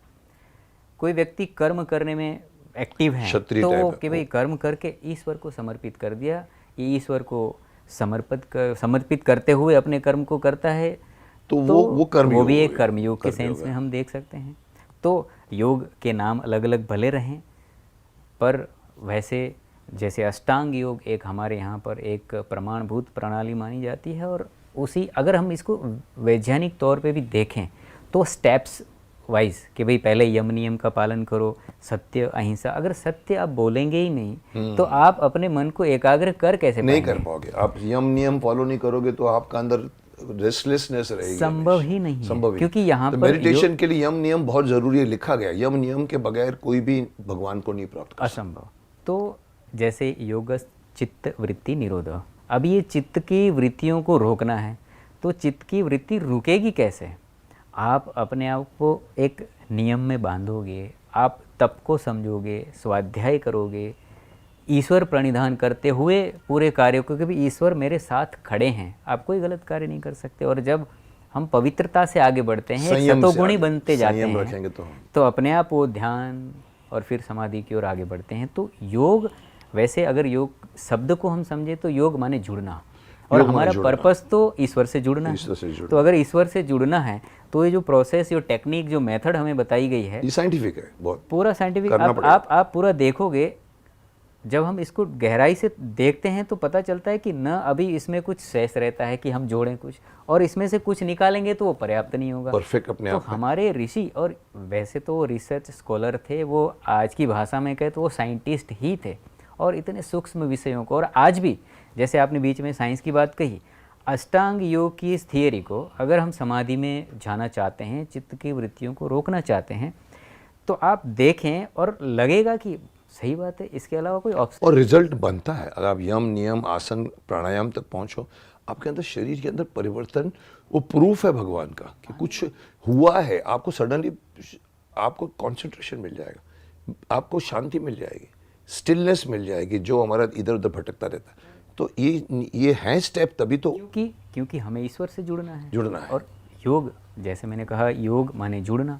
हाँ, फिर अलग अलग लोग, क्योंकि कोई इमोशनल है तो उसको इस सेंस में आगे बढ़ाना, पर अल्टीमेटली तो ईश्वर को समर्पित करना। और वो हर योग में समर्पित वर्ड जो आपने अभी यूज किया ना, उसके बगैर नहीं होगा। आप भक्ति योग में भी अगर भक्ति में समर्पण नहीं होगा तो कुछ नहीं होगा।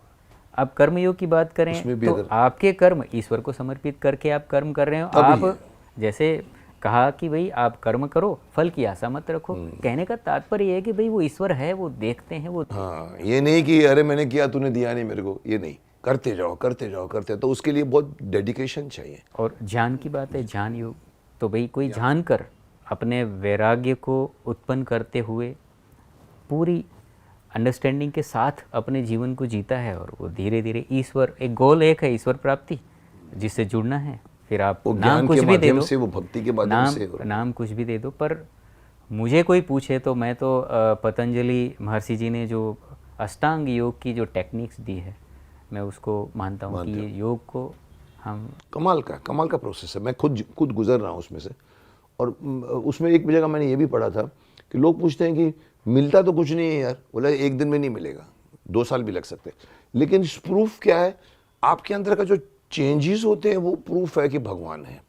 आप यम नियम आसन प्राणायाम तक पहुंचो, आपने जो प्रक्रिया की, ये वर्जित है, मुझे मांस नहीं खाना, या मुझे बुरे विचार नहीं करने, मुझे ये करना है, मुझे अपने कंट्रोल करना है, तो तब तक 4th स्टेज पे भी पहुंचोगे ना, आपका शरीर, आपका इंस्ट्रूमेंट, आपकी बॉडी आपको चेंज्ड दिखेगी। आपको सडनली डिस्टर्ब नहीं करेंगे थॉट्स। हम जब बैठते हैं तो हजारों थॉट्स डिस्टर्ब करते हैं, सोते हैं तो करवटें बदलते हैं। इन 4 चीज़ों तक करते करते आप देखो आपका भौतिक जीवन भी बदल जाएगा। वो प्रूफ है कि कोई तो है जो तुमको ये किया है। किसने किया है? ये प्रक्रिया जो पतंजलि ने दिया है तो वो साइंटिफिक है।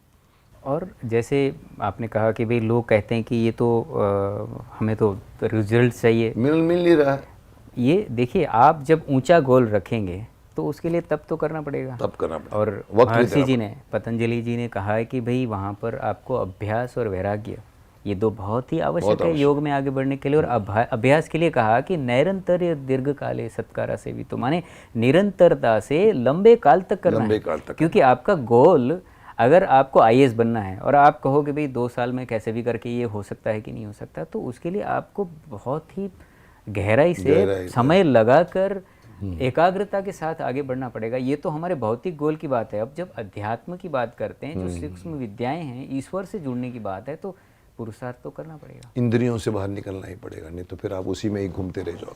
करेक्ट, ये बात तो बहुत सही है। इसलिए आप जैसे कहा कि अष्टांग योग की आप बहुत कदर करते, इवन मैंने भी अभी अपनाया है। और हालांकि मैंने सुना तो बहुत पहले था, इवन विवेकानंद जी की किताब में भी मैंने पढ़ा था जो ये राजयोग के बारे में। पर हम क्या सोचते नहीं हैं, हम पढ़ के निकल जाते हैं और हम समझते हैं कि मैंने बीए पढ़ लिया, बीकॉम पढ़ लिया। जैसे मैं कहता हूँ मैं एलएलबी भी हो गया हूँ। मेरा सबसे बड़ा एग्जांपल मैं खुद दे रहा हूँ आपको, मैं ओपनली बता रहा हूँ। मैं लॉयर बन सकता था, मैं बना नहीं, मैं एक्टर बन गया। तो लॉ किया मैंने, मेरे पास एलएलबी की डिग्री है, पर आप बोलो section number 48 of this criminal procedure code क्या है, तो मैं बोलूँगा मेरे को कुछ नहीं मालूम, क्योंकि मैंने उसके ऊपर ध्यान नहीं दिया। पढ़ने के लिए ला बला बला करके यहाँ भर दिया, एग्जाम में आया टिक टिक टिक टिक टिक टिक टिक 55% गया, सब दिमाग से तो बाहर चला गया। तो आप जो बोलना चाहते हैं वो ये है कि ये सारी चीज़ों का अब समझ में आता है कि हम लोग पढ़ते तो बहुत हैं, पोथी पोथी पढ़ जग बया पंडित बना न कोई, क्योंकि हम वर्ड को एनालाइज नहीं करते, कॉन्सेंट्रेट नहीं करते। जब जाओगे तो अंदर गीता में तो बहुत मिलेगा, हम चाहते नहीं। सही बात। बिना पुरुषार्थ के परिणाम नहीं मिलता, ये अगर बात हम समझ जाएं। और इवन आज एक कहा जाता है कि I do is better than I can, तो स्टार्ट तो करो, कहीं से प्रारंभ करेंगे तो अपने आप वो फिर हमें। और हमारे ऋषियों ने इतनी अच्छी उन्नत परंपरा रिसर्च के बाद हमें रेडीमेड दिया है, बस उस पर चलने का। हम चलते नहीं। तो खाना भी भगवान अगर तुमको मुहैया करा देवे, पर भगवान बोलेगा उठा के तेरे को मुंह में डालना है, मैं आके तेरे मुंह में नहीं डालूंगा। वो कर्म तो करो। आप बोलो सब कुछ मुझे भगवान आप ही दे दो, खाना भी दे दो, मुंह में भी डाल दो, नहीं, वो बोलता है कर्म तुमने करना है, कर्ता तुमने बनना है। सो आपने बहुत अच्छी बात कही कि इतनी बड़ी परंपरा हमारे पास है और हम लोगों को शर्म आनी चाहिए कि अब उसकी तरफ देखते तक नहीं, क्योंकि आज की शिक्षा प्रणाली ने सत्यानाश कर दिया है। मैं सब कुछ साफ बोल रहा हूँ, मैं भी पढ़ा हूँ, मैं भी स्कूल पढ़ा हूँ, कॉलेज पढ़ा हूँ, लॉ किया है, पर सर शिक्षा प्रणाली सिर्फ नौकरी करने के लिए बन गई है। कितने की नौकरी मिलेगी? अगर मैं सीए बन गया, अगर मैं एमबीए कर लिया मैंने, कहाँ नौकरी मिलेगी? सर आप खुद को क्या किया आपने? कोई स्किल मिला आपको? शिक्षा वो होनी चाहिए जो आपको उत्तम मनुष्य बनाए, उत्तम मैनेजर नहीं बनाए। मैं राइट कि सिर्फ हम नौकरी पाने के लिए करते हैं सर? देखिए, अगर हम अच्छे गुण को ग्रहण करके किसी भी कार्य को करेंगे तो अवश्य ही उसका परिणाम उन्नत होगा। तो अच्छे गुण कैसे आएंगे? हम अध्यात्म शिक्षा को सीखें, जानें, पुरुषार्थी बने और अपने आप। इवन आप जैसे देखते हैं कि किसी को एम्प्लॉय रखना है, वो इंटरव्यू लेते हैं, इंटरव्यू उसके अंदर के व्यू को जानने का प्रयास करते हैं कि ये आदमी है कैसा, है क्या? अच्छा आदमी है, हमारी इस क्या कंपनी में क्या उसके एटीट्यूड कैसे हैं, फिट बैठेगा कि नहीं। तो गुणों को ही प्राधान्यता दी गई है। और अष्टांग योग में भी जैसे ईश्वर को प्राप्त करना है तो उत्तम गुण को धारण करें और फिर अधिकारी बने। उत्तम गुण होंगे तो आप अधिकारी बनेंगे ही, और नहीं होंगे तो और नहीं उसके लिए टेक्निक्स हमें दी गई है। हाँ, कई बार कन्फ्यूज़न, जैसे आपने सवाल की शुरुआत में बताया कि कितने योग हैं और वो सारे, तो योग के नाम पे बहुत सारी हज़ारों परंपराएं चलती हैं, पर ये भी लोग मानते हैं कि भाई पतंजलि जी का जो योग दर्शन है बेस्ट है वो। तो मैं तो ये यहाँ इवन आपके जो व्यूअर्स हैं उसको बताना चाहूँगा कि एक बार पतंजलि योग को आप समझने का प्रयास करें, अपने आप बहुत सारे सवालों के जवाब वहाँ से मिल जाएंगे। आपने अभी हमारे इसके पहले के डिस्कशन में एक बात अच्छी कही थी आपने कि कुछ योगासन जो होते हैं शरीर को हष्ट पुष्ट करने के लिए होते हैं, उस पर ज़रा ज्ञान दीजिए।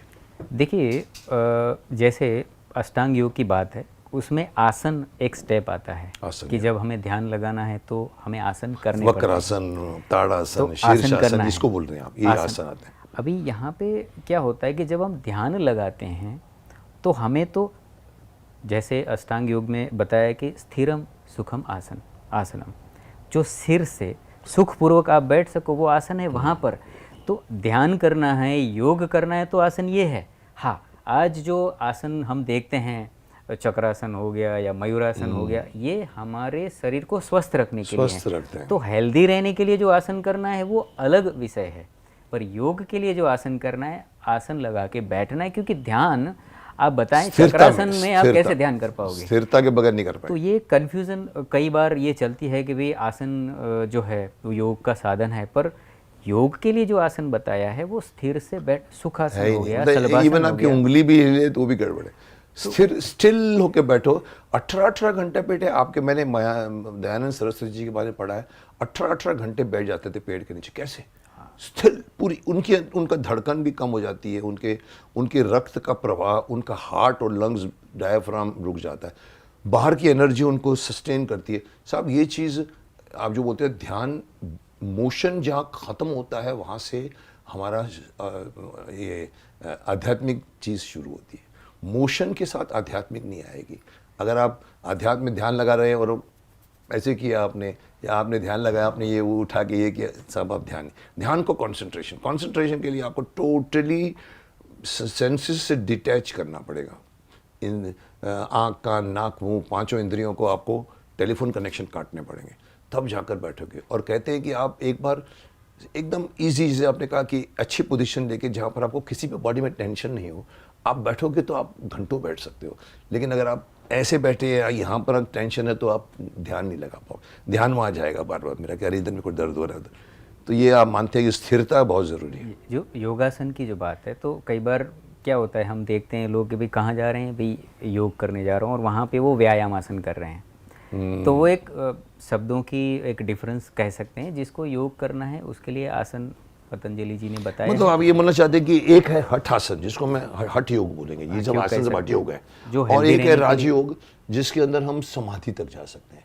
हठ योग में आप समाधि में नहीं जाओगे, आप एक अच्छे एथलीट बन जाओगे। आप हमारे यहाँ पर एक्रोबैट्स करते हैं, एरोबिक्स सिखाते हैं, डांस के ऊपर डांस करते हैं, आपके सब स्विमिंग करते हो, आपको लगेगा अरे कितना अच्छा फील कर रहा हूँ, आज मेरे को भूख भी अच्छी लगी, खाना भी अच्छा खा लिया, दिन भर नींद भी अच्छी आ गई, चलो वो ठीक है। पर आपका लक्ष्य क्या है? सिर्फ और सिर्फ भौतिक आनंद लेना जी।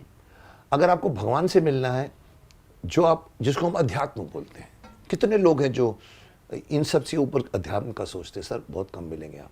अरे छोड़ो ना, क्या करना है यार। उसमें जाओगे तो योग बदल जाते हैं। हाँ। जैसे बताते हैं, उसके अंदर फिर आपको प्राणायाम भी करना पड़ेगा, प्रत्याहार करना पड़ेगा, जिसमें इंटीरियोराइजेशन बोलते हैं, आपको अंदर जाना पड़ेगा, धारणा करनी पड़ेगी, फिर ध्यान लगाना पड़ेगा। और ध्यान देखिए, मैं आपको बता दूं, ध्यान के 2 रूप होते हैं। एक रूप ये होता है कि जो आपको हम कंसंट्रेशन बोलते हैं। कंसंट्रेशन बहुत तरह के हैं। एक अननेसेसरी कंसंट्रेशन है, एक नेसेसरी कंसंट्रेशन है। आप अगर ध्यान लगा के बैठते हो, हर आदमी ध्यान लगाता है साहब। आप गणित पढ़ रहे हैं, ध्यान लगाते हो, आप अपना चार्ट प्रिपेयर कर रहे हो, आपका कंसंट्रेशन है। पर साहब उस कंसंट्रेशन के अंदर आपको अगर टेलीफोन की घंटी भी सुनाई देगी, और इससे आप कंसंट्रेशन करके काम अच्छा कर लोगे, लेकिन भगवान के पास जाने के लिए ये कंसंट्रेशन इनफ नहीं है। आपको ध्यान, मेडिटेशन करके, प्रत्याहार करके, इतनी, जैसे आप देखते हो कि हम कभी कहीं रखे कागज़ के ऊपर हम लोग वो मैग्नीफाइंग ग्लास लगा के रखते हैं, 1 मिनट में, आधे सेकंड में जलना शुरू करती थी। क्यों? क्योंकि सारे की सारे सूरज की किरणें वो कंसंट्रेशन चाहिए भगवान के पास जाने के लिए।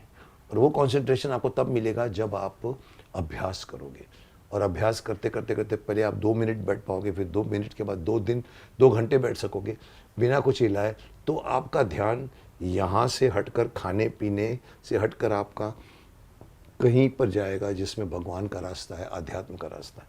सो दोनों में फ़र्क है। तो योग को इस दृष्टि से देखना उचित है कि आप सच में शरीर के लिए, स्वास्थ्य के लिए कार्य करते हैं तो वो योगासन अलग है। आप ईश्वर से जुड़ना चाहते हैं, जो योग जो हमारे ऋषियों ने जो कहा है, तो फिर वहाँ पर अलग सुख से बैठकर जो आप जहाँ बैठ सकते हैं ध्यान, वो अष्टांग काम आते हैं, जो योग, वो अष्टांग योग में जो आसन की बात कही है। क्या बात है। ये तो अभी आपने बातों बातों में बता दिया कि 4 कर्म योग होता है, भक्त योग होता है, ज्ञान योग होता है, राजयोग होता है। धर्म क्या चीज़ है साहब? हम एक छोटे सा काफ़ी हमने डिस्कस कर लिया है, और भी बहुत सारे सवाल उठेंगे मेरे दिमाग में, लेकिन मैं चाहता हूँ कुछ हम मेन बात करें कि धर्म के 4 मुख्य उद्देश्य कौन से हैं, और आज के आधुनिक युग में इनका क्या महत्व है। धर्म का उद्देश्य क्या होता है? धर्म क्या, धार्मिक इंसान क्या बनता है, क्यों बनता है, क्या को बनना चाहिए?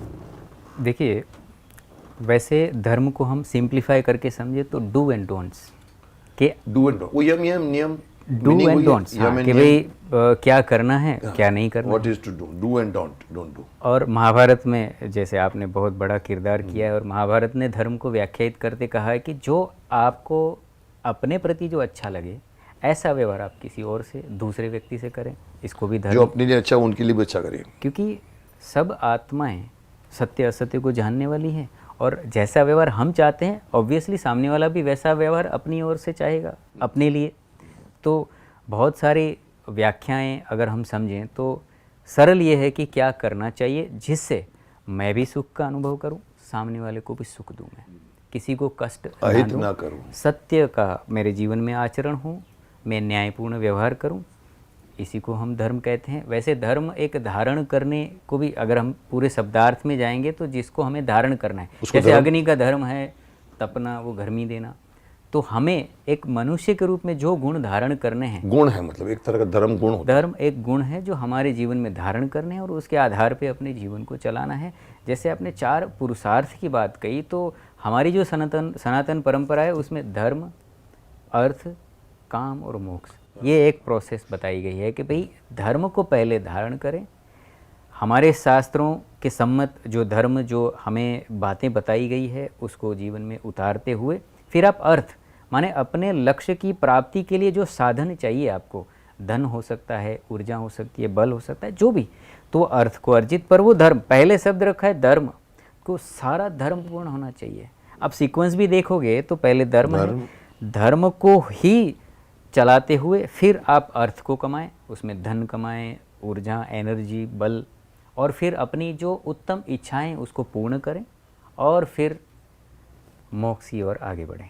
अंतिम लक्ष्य, क्योंकि मनुष्य का अंतिम, वैसे तो अगर सिर्फ भोग को हम देखें तो वो तो पशु भी करता है, और पशु और मनुष्य को डिफरेंशिएट कहाँ करेंगे, कैसे कर पाएंगे? तो काम को क्या बोलेंगे? धर्म अर्थ काम का क्या मतलब? काम ऐसा है कि जो हमारी कामनाएं हैं, हमारी जो इच्छाएं हैं, पूरा करना, हमारी कामनाओं को पूरा करना। वही एम्बिशियस हो जाना, ओवर एम्बिशियस हो जाना, जो ये चाहिए मेरे को, लालच है और जो हमको टेम्पटेशन है उसको, पर अगेन धर्म के साथ ही शुरू किया। धर्म को छोड़ के आप सिर्फ काम की बात करेंगे फिर तो आप स्वार्थ भी सोचेंगे। मतलब आप काम भी करो धार्मिक होके, आप धर्म के साथ काम करो, जिसको हम लोग बोलते हैं कि कौन सा वर्ड इंग्लिश में बोलते हैं स्पिरिचुअली काम करो, हर चीज, इवन जिंदगी में भी स्पिरिचुअली करो। स्पिरिचुअली मतलब डूज एंड डोंट, अच्छी चीजें वही करो। ओके, तो धर्म को आधार बनाते हुए आप अर्थ कमाओ।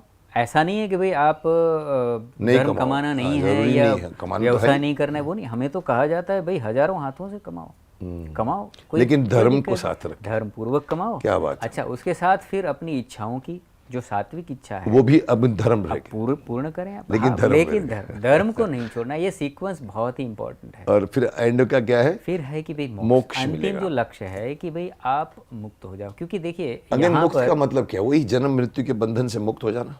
हाँ जी। तो ये शब्द है जो मैं समझता हूँ ओवर यूज्ड वर्ड है, बट लेसर अंडरस्टूड वर्ड भी है। सबको पता है मोक्ष मोक्ष मोक्ष मोक्ष, ऐसे फेंकते हैं जैसे I love you, I don't love you now, I love you, जो वर्ड का अब्यूज करते हैं। मोक्ष शब्द इतना ज़्यादा सालों से सबको सुनाया जाता है, बट जानने वाले बहुत कम हैं। आप कुछ बोलना चाहेंगे कि मोक्ष क्या है, मुक्ति क्या है? देखिए, सनातन की ये सुंदरता है जहाँ पर हमें भोग और अपवर्ग दो शब्द दिए हैं कि भाई आप इस संसार का भोग करना चाह रहे हैं तो भोग करिए, पर धर्मपूर्वक, और अल्टीमेट अगर सुख को पाना चाह रहे हैं जहाँ पर दुख लेश मात्र नहीं है और पूर्ण सुख अगर आप प्राप्त करना चाहते हैं, निरंतर सुख चाह रहे हैं, तो अपवर्ग माने मोक्ष आप ले सकते हैं। और उसकी विद्या, जैसे हमने कहा कि भाई अष्टांग योग का पालन करते हुए समाधि में पहुंचकर, तो जहाँ पर आत्माएं मुक्त हो जाती है। हम क्या मानते हैं, हमारी जो परंपरा ये मानती है कि व्यक्ति जन्म लेता है, कर्म करता है, भोगों को भोगता है, मृत्यु होती है, उसके बाद पुनर्जन्म होता है। तो जैसे हम इस संसार में आएंगे तो दुख तो आएंगे। जैसे सांख्य दर्शन में कहा है कि आदि भौतिक, आदि दैविक और आध्यात्मिक 3 प्रकार के दुखों की वहाँ बात है। जो भी आत्मा यहाँ पर जन्म लेती है उसको ये 3 दुखों को सहना पड़ेगा। पर जो पूर्ण सुख को प्राप्त करना चाहता है, दुखों से पूर्ण मुक्त होना चाहता है, उसके लिए भी यहाँ पर व्यवस्था है। बताते हैं हमें मोक्ष प्राप्त करना है, और जो मोक्ष में जाती है आत्माएं वो मुक्त हो जाती है। जन्म मृत्यु के ये जो चक्र हैं उससे मुक्त हो जाती है। फिर उसको जन्म लेने की आवश्यकता नहीं है, वहाँ ईश्वरीय सुख और आनंद को प्राप्त करना है। तो ये एक अवधारणा हमारी सनातन परंपरा में है कि मुक्ति को प्राप्त किया जाए तो धर्म, अर्थ, काम और मोक्ष। तो मोक्ष शब्द का अर्थ ऐसे समझा जा सकता है कि जन्म और मृत्यु के जो चक्र है उसमें से आप मुक्त होकर परमात्मा के अंतिम उत्तम आनंद को प्राप्त करें, ये मोक्ष। मेरे दिमाग में एक प्रश्न ये उठा कि आप किसको अच्छा बोलोगे? क्या मोक्ष, मुक्ति इतनी अच्छी है कि मैं सांसारिक सुख भोग जो जिसके अंदर दीप्त होता है इंसान, अरबपति होता है, करोड़पति होता है, प्लेन होता है, उसके बाद दुनिया भर की फिल्में देख सकता है, दुनिया भर के खर्चे कर सकता है, रेस्टोरेंट में जा सकता है, उसको बोले ये सब तुमको छोड़ना है, तुमको मुक्त। तो कुछ लोग कंफ्यूज हैं, अरे यार वहाँ पर करूँगा क्या मैं? तो मोक्ष क्यों अच्छा है, ये लोगों को बताइए कि मोक्ष सांसारिक चक्रों से ज़्यादा अच्छा क्यों बोलते हैं हम लोग? ये जो जन्म मृत्यु के बंधन से छूट जाने का फ़ायदा, कई लोग शायद नहीं सुनेंगे, यार नहीं आने दो ना यार, मैं अगले जन्म में और भी इंजॉय करूँगा, ऐसे भी होंगे लोग। करेक्ट। और ऐसे लोगों को भी यहाँ पर ईश्वर ने बाधित तो नहीं किया है, भाई आप अगर वो भोग चाह रहे हैं तो ठीक है, आप ऐसा करो, दुख के साथ मिश्रित कर्म करते रहो और दुख के साथ सुख को भोगते रहो, पर अगर पूर्ण मुक्त, क्योंकि आत्मा का स्वभाव है निरंतर सुख चाहता है, और इसीलिए हम एक्टिव रहते हैं हमेशा। हम कर्म में क्यों चले रहते हैं? क्योंकि हम सुख को चाहते हैं। पर जो पूर्ण सुख अगर प्राप्त करना चाहते हैं, जहाँ पर दुख लेश मात्र न हो, तो हमें मुक्ति का एक ऑप्शन दिया गया है। जहाँ आप जैसे कहा कि भाई मैं भोगना चाहूँ, आत्मा जब मुक्त हो जाती है तो वो सब कुछ कर सकती है। हम तो इस पृथ्वी की बात करते हैं, आप पूरे संसार को देखें तो ऐसी तो कितनी पृथ्वियाँ इस पूरे संसार में होगी। जब हम इसको देखते हैं, ये तो एक जैसे हमारा सौरमंडल है, सौरमंडल के, अच्छा फिर गैलेक्सी हैं, गैलेक्सी में कितने सौरमंडल हैं, अच्छा इतनी कितनी गैलेक्सियां हैं, हजारों लाखों, कैसे जा पाएंगे? अभी तो हम मंगल तक नहीं जा पाए। तो जब आत्मा मुक्त हो जाती है तो पूरे ब्रह्मांड में जहाँ चाहे जो चाहे उसको जैसा भी सुख लेना हो वो ले पाती है। मतलब सूक्ष्म शरीर में जाके जब वो पहले जब जाती है, और एस्ट्रल वर्ल्ड बोलते हैं वो, जिसको वापस नहीं जाना है, उसमें वहाँ कहते हैं हर चीज़ लाइट में दिखती है, हर चीज़ प्रकाश की किरणों से बनती है, और ऊपर जाओ तो थॉट प्रोसेस से बनती है। एक मैंने किताब पढ़ी कि वो अपने थॉट से पूरी के पूरे महल खड़ा कर सकता है, जो भगवान ने भी थॉट से बनाई। तो कहीं समझाने जाओ किसी को कि भी तुमको, मैंने एक ऐसे ही छोटा सा प्रश्न कर दिया था जहाँ पर मैं गया था। मैंने कहा सर आप बात करते हो परमानंद मिल जाएगा, वो मिल जाएगा आपको, सत्यचित आनंद, आपको एकदम आनंद मिल जाएगा। मैंने कहा वो है क्या यहाँ के लड्डू से ज़्यादा वहाँ लड्डू अच्छे होंगे, यहाँ के कोको। तो वो हंसने लगे, बोलता है वो सुख जो है मुकेश जी, वो परमानेंट सुख है। Now see the difference. What he wanted to make कि आपको यहाँ 50 लाख रुपए का फायदा होता है तो सुख, शेयर बाजार गिर गया, दुख, अरे मेरे तो पैसे गए। वहाँ ऐसा नहीं, वहाँ एक बार सुख आपका रहेगा तो आपका पूरा स्टेट, आफ्टर ऑल आप यहीं से सोचते। तो ये बात सही है कि परमानेंट सुख is the bigger than this सुख दुख और निरंतर। और निरंतर। अच्छा, आपका ये भी नहीं कि आपको पता लगा बैंक बैलेंस खत्म हो गया? वो हाँ, निरंतर ईश्वर का जो सुख और आनंद है। आप देखें, जब हम भोग की भी बात करते हैं तो एक परिस्थिति अगर हम कल्पना करें कि आपके पास लिमिटेड खाना है, 2 व्यक्ति हैं, तो क्या हम खाएंगे तो ज़्यादा सुख मिलेगा या हम किसी को दे देंगे तो ज़्यादा आनंद की अनुभूति होगी? तो त्याग में आनंद है। वहाँ पर हम भोग करने से अच्छा हम अगर किसी को दे देने रहे में हैं तो हम बरकत होती है। आनंद की अनुभूति करते हैं। तो जब ईश्वर के आनंद की जब बात आती है तो वो तो एक निरंतर बिना दुख के, और आत्मा का स्वभाव है सुख चाहता ही नहीं, है। पर एक मूर्ख आदमी यही बोलेगा आइसक्रीम मिलेगी मुझे वहाँ। जो मूर्ख होगा वो बोलेगा अरे मेरे को गाड़ी मिलेगी वहाँ। उसको ये नहीं मालूम कि वो सुख क्या है। जो मेरे जैसा आदमी भी पूछ कर आया आश्रम में, बैठे थे मेरे सामने उनके जो चीफ, मैंने मुझे बताइए आप भाई, तो ये सवाल किसी ना समझ के अंदर आएगी, इसीलिए वो मुक्ति नहीं चाहता। हर आदमी मुक्ति नहीं चाहता। बोला अच्छा है यार, क्या यहाँ पर मेरे को आऊँगा वापस ना। वो अज्ञानी है। जिस दिन उसको ज्ञान मिल जाएगा, पर उसने अभी तक वो सुख देखा नहीं है, तो वो उसको अप्रिशिएट क्यों करेगा? अरे यार क्या मिलेगा यार, क्या बैंक बैलेंस बढ़ जाएगा मेरा? तो सिंपल वे में हम बोलते हैं कि मुक्ति, हम जो आध्यात्मिक लेवल पे जाते हैं समझते हैं मीनिंग ऑफ मुक्ति। आपको वहाँ पर जाके आपको एस्ट्रल वर्ल्ड मिलेगा, सूक्ष्म शरीर, कॉजल वर्ल्ड मिलेगा, फिर आपको भगवान के सामने आप आ जाओगे ना। ये चीज़ किसी ने देखी नहीं है तो किसी को उसकी लालच भी नहीं है। मैं ये मानता हूँ, मूर्खता वाले जो अज्ञानी है। पर जो ज्ञान ये है कि आपको मुक्त हो जाना चाहिए। आपको जो पेट में दर्द होगा ना, सिर में दर्द होगा ना, आपको लॉस का होगा, वहाँ संपूर्ण बन जाते हैं। करेक्ट जी। और यहाँ पर देखें, आप संसार में किसी एक व्यक्ति को ढूंढ के बताइए कि जो कहे कि मैंने कभी दुख देखा नहीं है, मैं सुख ही सुख को यहाँ पे अनुभव करता हूँ। ऐसा पॉसिबल ही नहीं है। दुख है तो सुख है, सुख है तो दुख। यहाँ सुख दुख का चक्कर चलता ही रहता है। पर अगर आप चाहते हो, क्योंकि हम कपड़े भी लेने जाते हैं तो हम चाहते हैं कि बेटर मिले, क्वालिटी वाला मिले और ड्यूरेबल हो, चले काफ़ी, और क्वालिटी वाला मिले। तो सुख की जहाँ तक बात है तो उसमें भी इससे भी बेटर क्वालिटी, जहाँ पर दुख लेश मात्र न हो। तो हमारे ऋषियों ने ये परंपरा, और देखिए हमने नहीं देखा, ऐसी बहुत सारी चीज़ें जो हमने नहीं देखी फिर भी मानते हैं। और ये शब्द प्रमाण से हैं, यहाँ पर विधियाँ बताई गई है, यहाँ पर एक पूरी टेक्निक्स हैं हमारे पास, वेद भी हमें कहते हैं। तो मुक्ति एक बहुत ही अनोखा सब्जेक्ट है अपने आप में, और ये निरंतर सुख के अनुभव करने की ये अवस्था है। सो मुक्ति के लिए आप कर्म करो। मोक्ष, जैसे इन्होंने कहा कि चार जो बताया उन्हें, अर्थ जो है धर्म अर्थ काम और मोक्ष।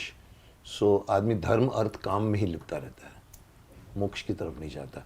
तो इनका ये कहना है कि अंतिम लक्ष्य आपका मोक्ष होना चाहिए, क्योंकि जन्म मृत्यु के बंधन से मुक्त हो जाना बहुत बड़ी बात है। फिर भी ज़रूरी नहीं है कि मैंने जहाँ तक पढ़ा है कि आपके वहाँ पर कर्मों का हिसाब पूरा हो जाएगा तो फिर उसके लिए आप नीचे आओगे।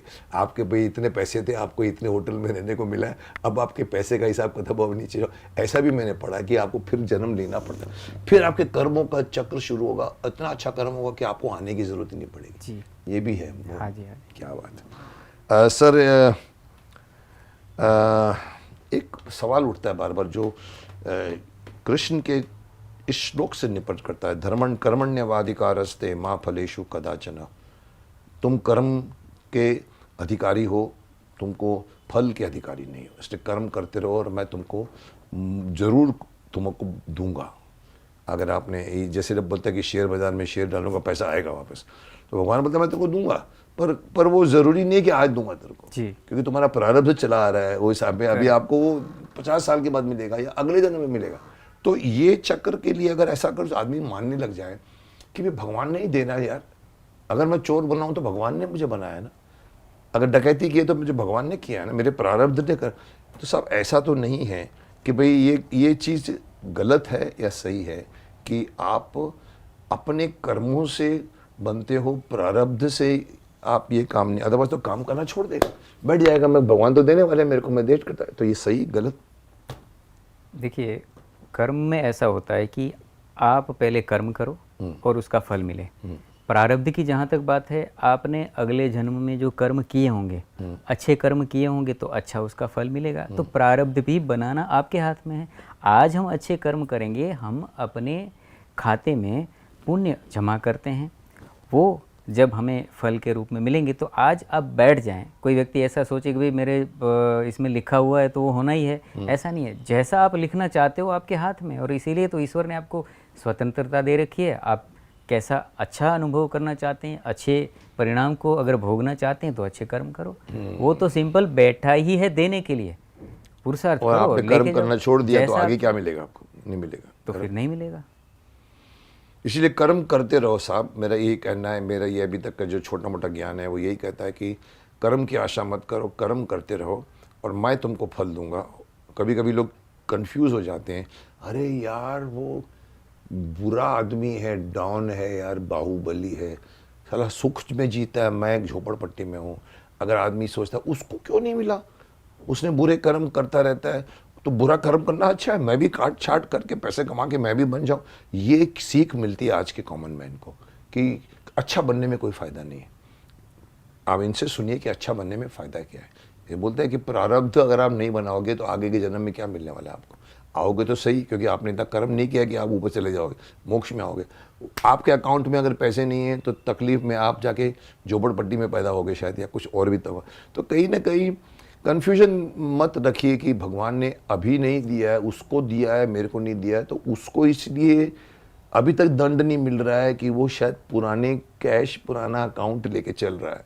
उसको दंडित होना आगे है, भगवान दंडित करेगा उसको, अभी नहीं करेगा शायद। अच्छा, इसमें एक और बात ये भी जोड़ सकते हैं, जैसे हमें दूसरा व्यक्ति सुखी दिखता है, हाँ, दूर के ध्योल सुहावने होते हैं, राइट, तो अभी हमें लगता है वो सुखी है, पर क्या वास्तव में हाँ, सुखी है? नींद वो नहीं भी आती होगी वो उसको। भी एक पहलू है कि उसको अच्छा। देखना। एक तो है कि उन्होंने अच्छे कर्म किए होंगे, उसको अच्छा प्रारब्ध मिला और आज वो फल भोग रहे हैं। दूसरा, आज जो फल वो भोग रहे हैं हमें लगता है वो सुखी हैं। अल्टीमेट पर्पस तो हमारा सुख को भोगना है, सुखी होना है।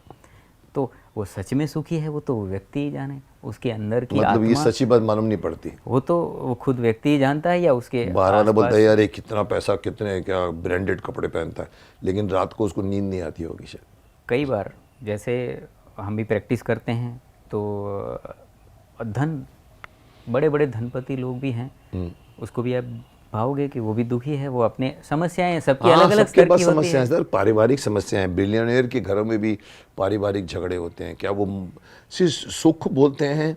शारीरिक और मानसिक होना चाहिए, मानसिक ज़्यादा होना चाहिए। मैं तो यहाँ तक मानता हूँ कि अगर आप रात को सोने गए और सिरहाने पर सर रखा, 10 से 15 मिनट के अंदर अगर आपको नींद आ गई, आप दुनिया के सबसे अमीर व्यक्ति हैं। क्योंकि आपने करोड़ों अरबों कमाए हैं, लेकिन सोने जाओगे तो अरे यार 50,000 रुपया उसने मेरे को दिया था, अरे साले को मैं छोड़ूंगा नहीं है। वो करवटें बदलता रहेगा, उसको 3 घंटे तक नींद नहीं आएगी, तो वो अमीर नहीं है। जी, अमीरी उसमें है कि तभी गरीब लोग जिसके पास कुछ नहीं होता, सड़क के किनारे एक छोटे से जो उठा के टोकरे पे सिर रखते हैं, ऐसे मस्त सोए रहते हैं, वो सुख है उनका। और आप अगर देखो तो रिसर्च भी कई बार ये हमें बताता है कि जो अमीर है सुसाइड रेशियो वहाँ ज़्यादा है। सुसाइड रेशियो आ जाता है, अगर टेंशन वो वहाँ सुसाइड ज़्यादा है। कौन करेगा? जो व्यक्ति दुखी है। जिसके पास पैसा है वो चला गया, वही करे। इसलिए कहते हैं संतोष बहुत बड़ी बात है। संतोष, इसलिए मैं भी कभी, मेरा एम्बिशियस नहीं है कि मैं अरबोपति बन जाऊं। अरे क्या करना है यार, मैं यहाँ पर सुखी हूँ यार। एम्बिशन जितना ज़्यादा पैसा उतना टेंशन। आप अमीर ऐसे नहीं बनते, अमीर के लिए कुछ न कुछ ताड़ फाड़ खाड़ करनी पड़ती है। तो ये समझ की बात है। दिखता है, आपने बहुत अच्छी बात कही, दूर के ढोल सुहावने दिखते हैं। दूर का आदमी लग कितना अच्छा है यार, क्या देख प्लेन में उड़ा यार, क्या कपड़े पहने। आपको पता नहीं कि उसके अंदर घर में कितने मारामारियाँ हैं, बीवी से झगड़ा हो सकता है, लड़के उसके खिलाफ हो सकते हैं, कंपनी में उसको कोई बॉस उसको डांट रहा होता है। तो ये सब चीज़ें काउंट करती हैं। जी, तो जैसे कर्म की हम बात कर रहे हैं, तो जैसा कर्म वैसा फल तो अपने हाथ में है। कर्म करो और फल को भोगो।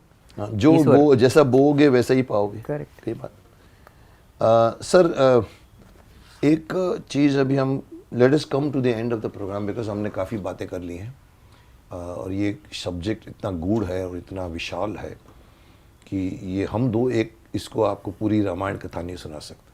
इसके लिए मंथन करना पड़ेगा। अगली बार फिर बुलाऊंगा मैं इनको, कुछ और बातें रहेगी तो और करेंगे, और महानुभाव आएंगे उनसे बातें करेंगे।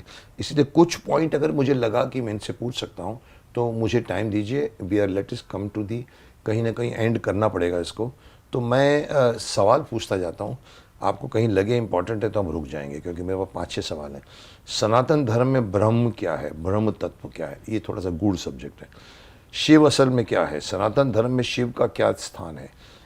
महाशिव, महाविष्णु, परम ब्रह्मा, क्या ये शिव विष्णु ब्रह्मा का ही विस्तार रूप? Again it is something to do with our scriptures. अध्यात्म असल में क्या है? क्या अध्यात्म इंसान को कर्महीन बनाता है? ये सवाल का हम डिस्कस कर सकते हैं।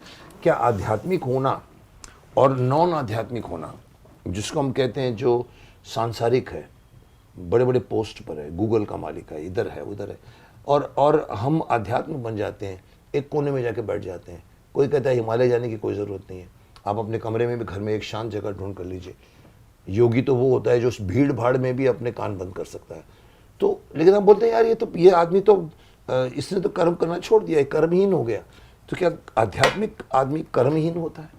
नहीं, देखिए, अध्यात्म का जो अर्थ अगर हम समझें तो जो आत्मा, परमात्मा और ये जो सूक्ष्म विषय है, उस विषयों में अपने आप को इन्वॉल्व करना, उसको समझना और अपने जीवन में उस विषयों को समझने के बाद अपने जीवन शैली को सुधारना।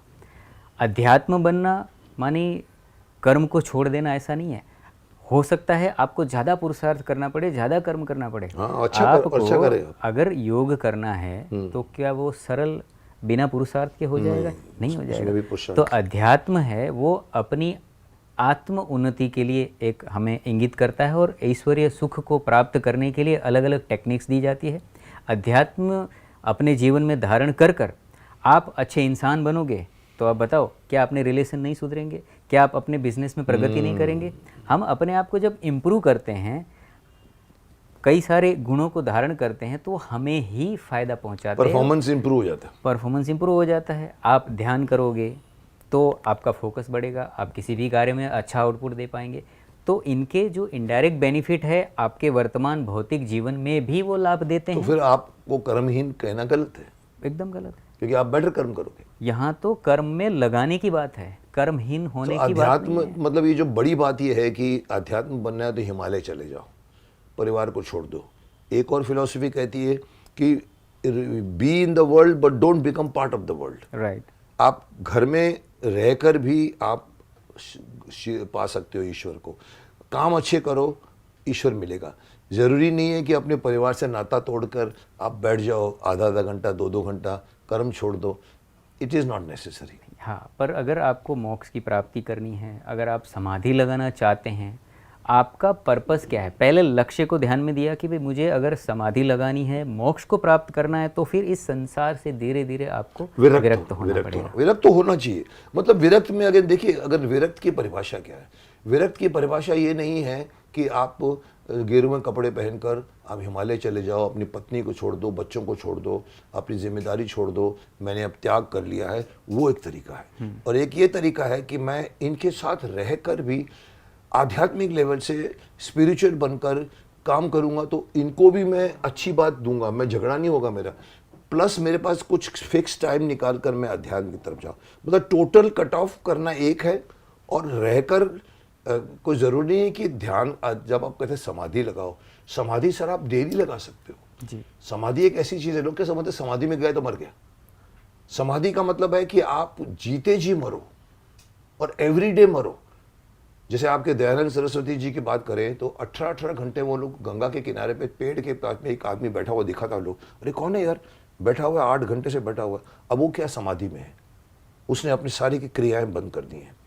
उनकी जो प्राण शक्ति है वो अभी ना उंगली हिलाती है, ना लंग्स को ठुक ठुक करती है, ना हार्ट को चलाती है। सब स्थिर हो गए हैं। ऑक्सीजन की भी ज़रूरत नहीं है उसको, खाने की भी ज़रूरत नहीं है, क्योंकि कार्बन डाइऑक्साइड भी नहीं बनेगा। ऑक्सीजन नहीं तो कार्बन डाइऑक्साइड नहीं बनेगा।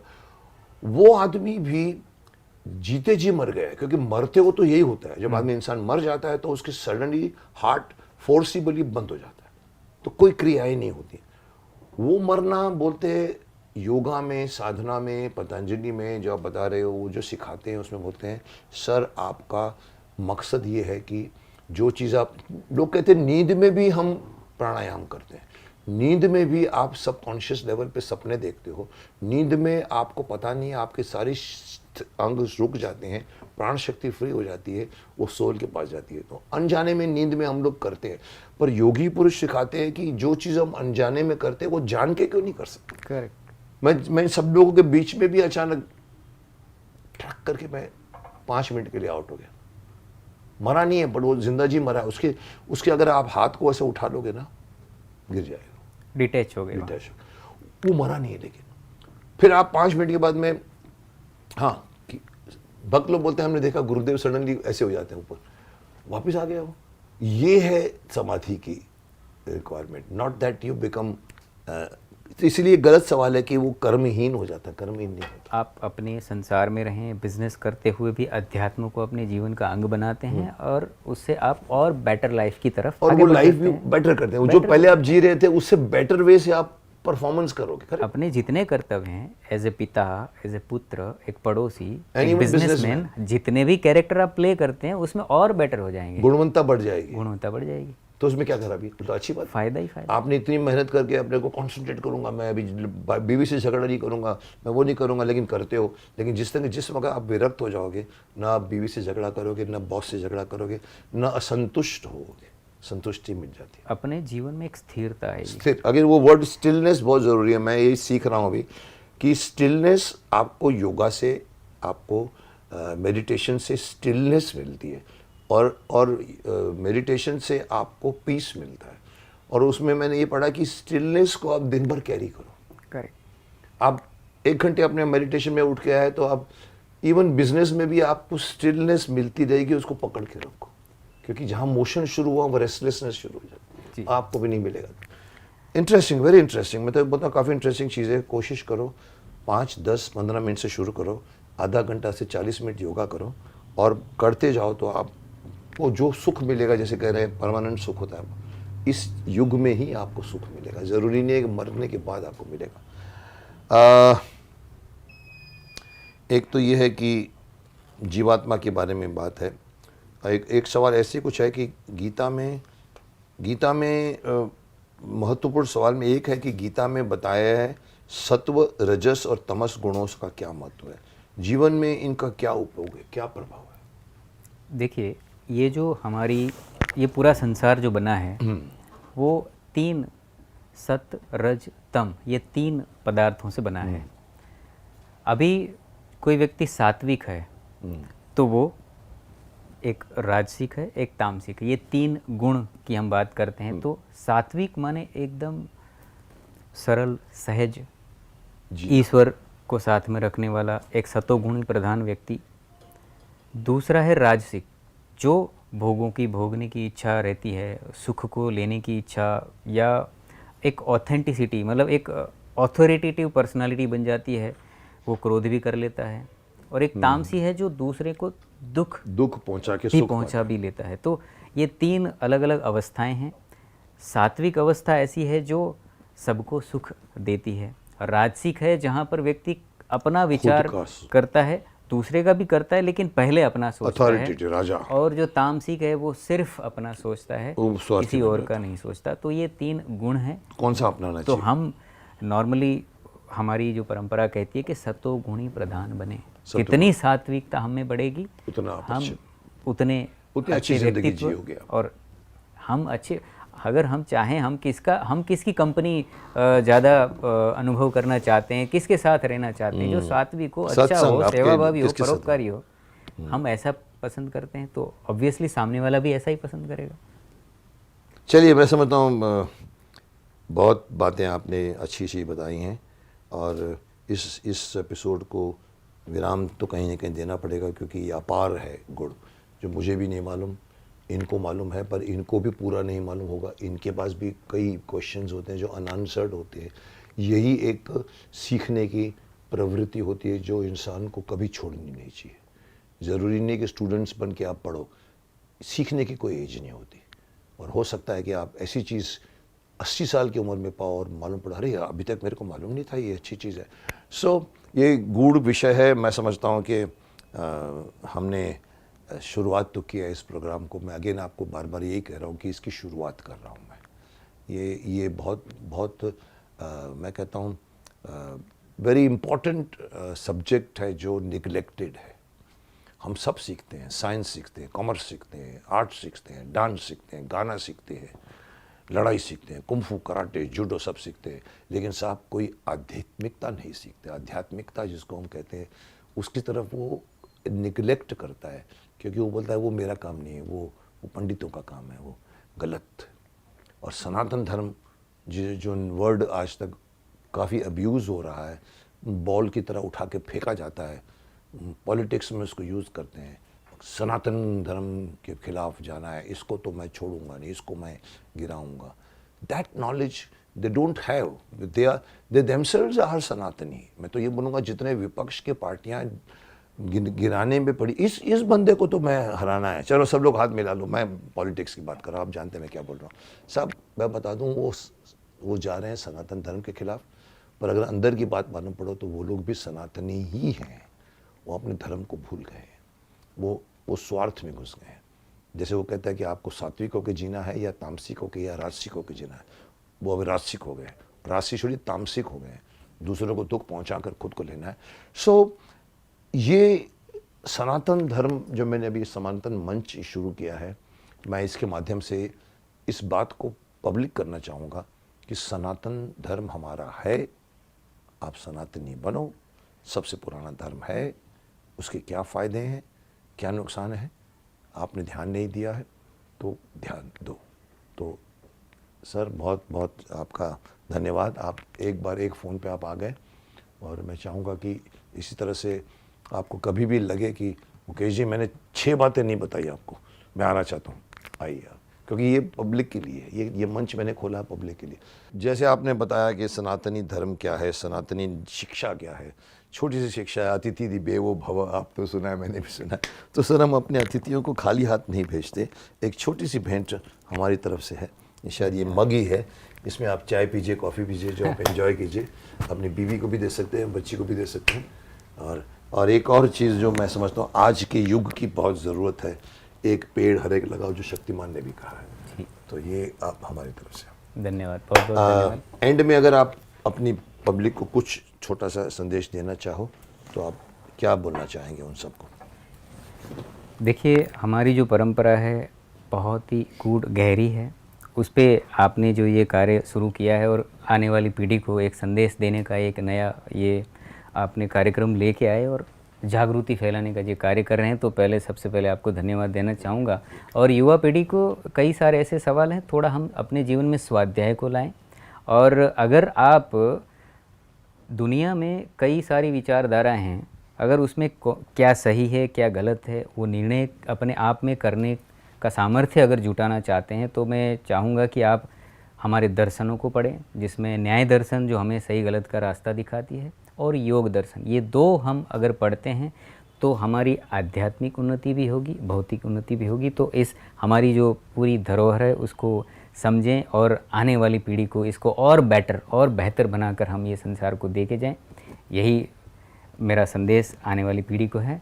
और आपको भी शुभकामना, आपका बहुत बहुत धन्यवाद। आपने यहाँ हमें ये अवसर दिया, 2 बातें जो हमने कहीं इस संसार में ये रहते हुए जो अनुभव की, सीखी, वो शेयर करने का ये अवसर दिया। आपका बहुत बहुत धन्यवाद। आप ही का भी धन्यवाद। सिर्फ एक बात फिर से बोल दीजिए इनको कि आध्यात्मिक गेन का मतलब भौतिक लॉस नहीं है, ये बता दीजिए। हाँ, आध्यात्मिक उन्नति का मतलब भौतिक लॉस नहीं है। मैं तो ये कहूँगा कि भौतिक उन्नति आपकी और ज़्यादा बेटर तरीके से होगी, ज़्यादा स्पीड से आप आगे बढ़ेंगे। ये इग्नोरेंस हटाइए आप कि मैं अगर आध्यात्मिक बन गया तो मेरे बिजनेस का लॉस हो जाएगा। नहीं साहब, आप आध्यात्मिक बनोगे शायद आप बिजनेस को और ऊपर लेकर आओगे, क्योंकि आपका दिमाग आपका साथ देगा, आपकी आत्मा, अंतरात्मा की आवाज़ आपको मिलेगी जो कभी नहीं मिलती। बहुत बहुत शुक्रिया। चलो मैं इस प्रोग्राम को यहीं अंत देना चाहता हूँ, ये शुरुआत है। इसके बाद नेक्स्ट और कौन महापुरुष आएंगे, कौन बात करेंगे, मुझे भी नहीं मालूम, मैं आपको अभी नहीं बताऊँगा, लेकिन होंगे वो और भी ज्ञान देने वाले, और भी मंथन करने वाले। तो मिलते हैं अगले हफ्ते, वेट की।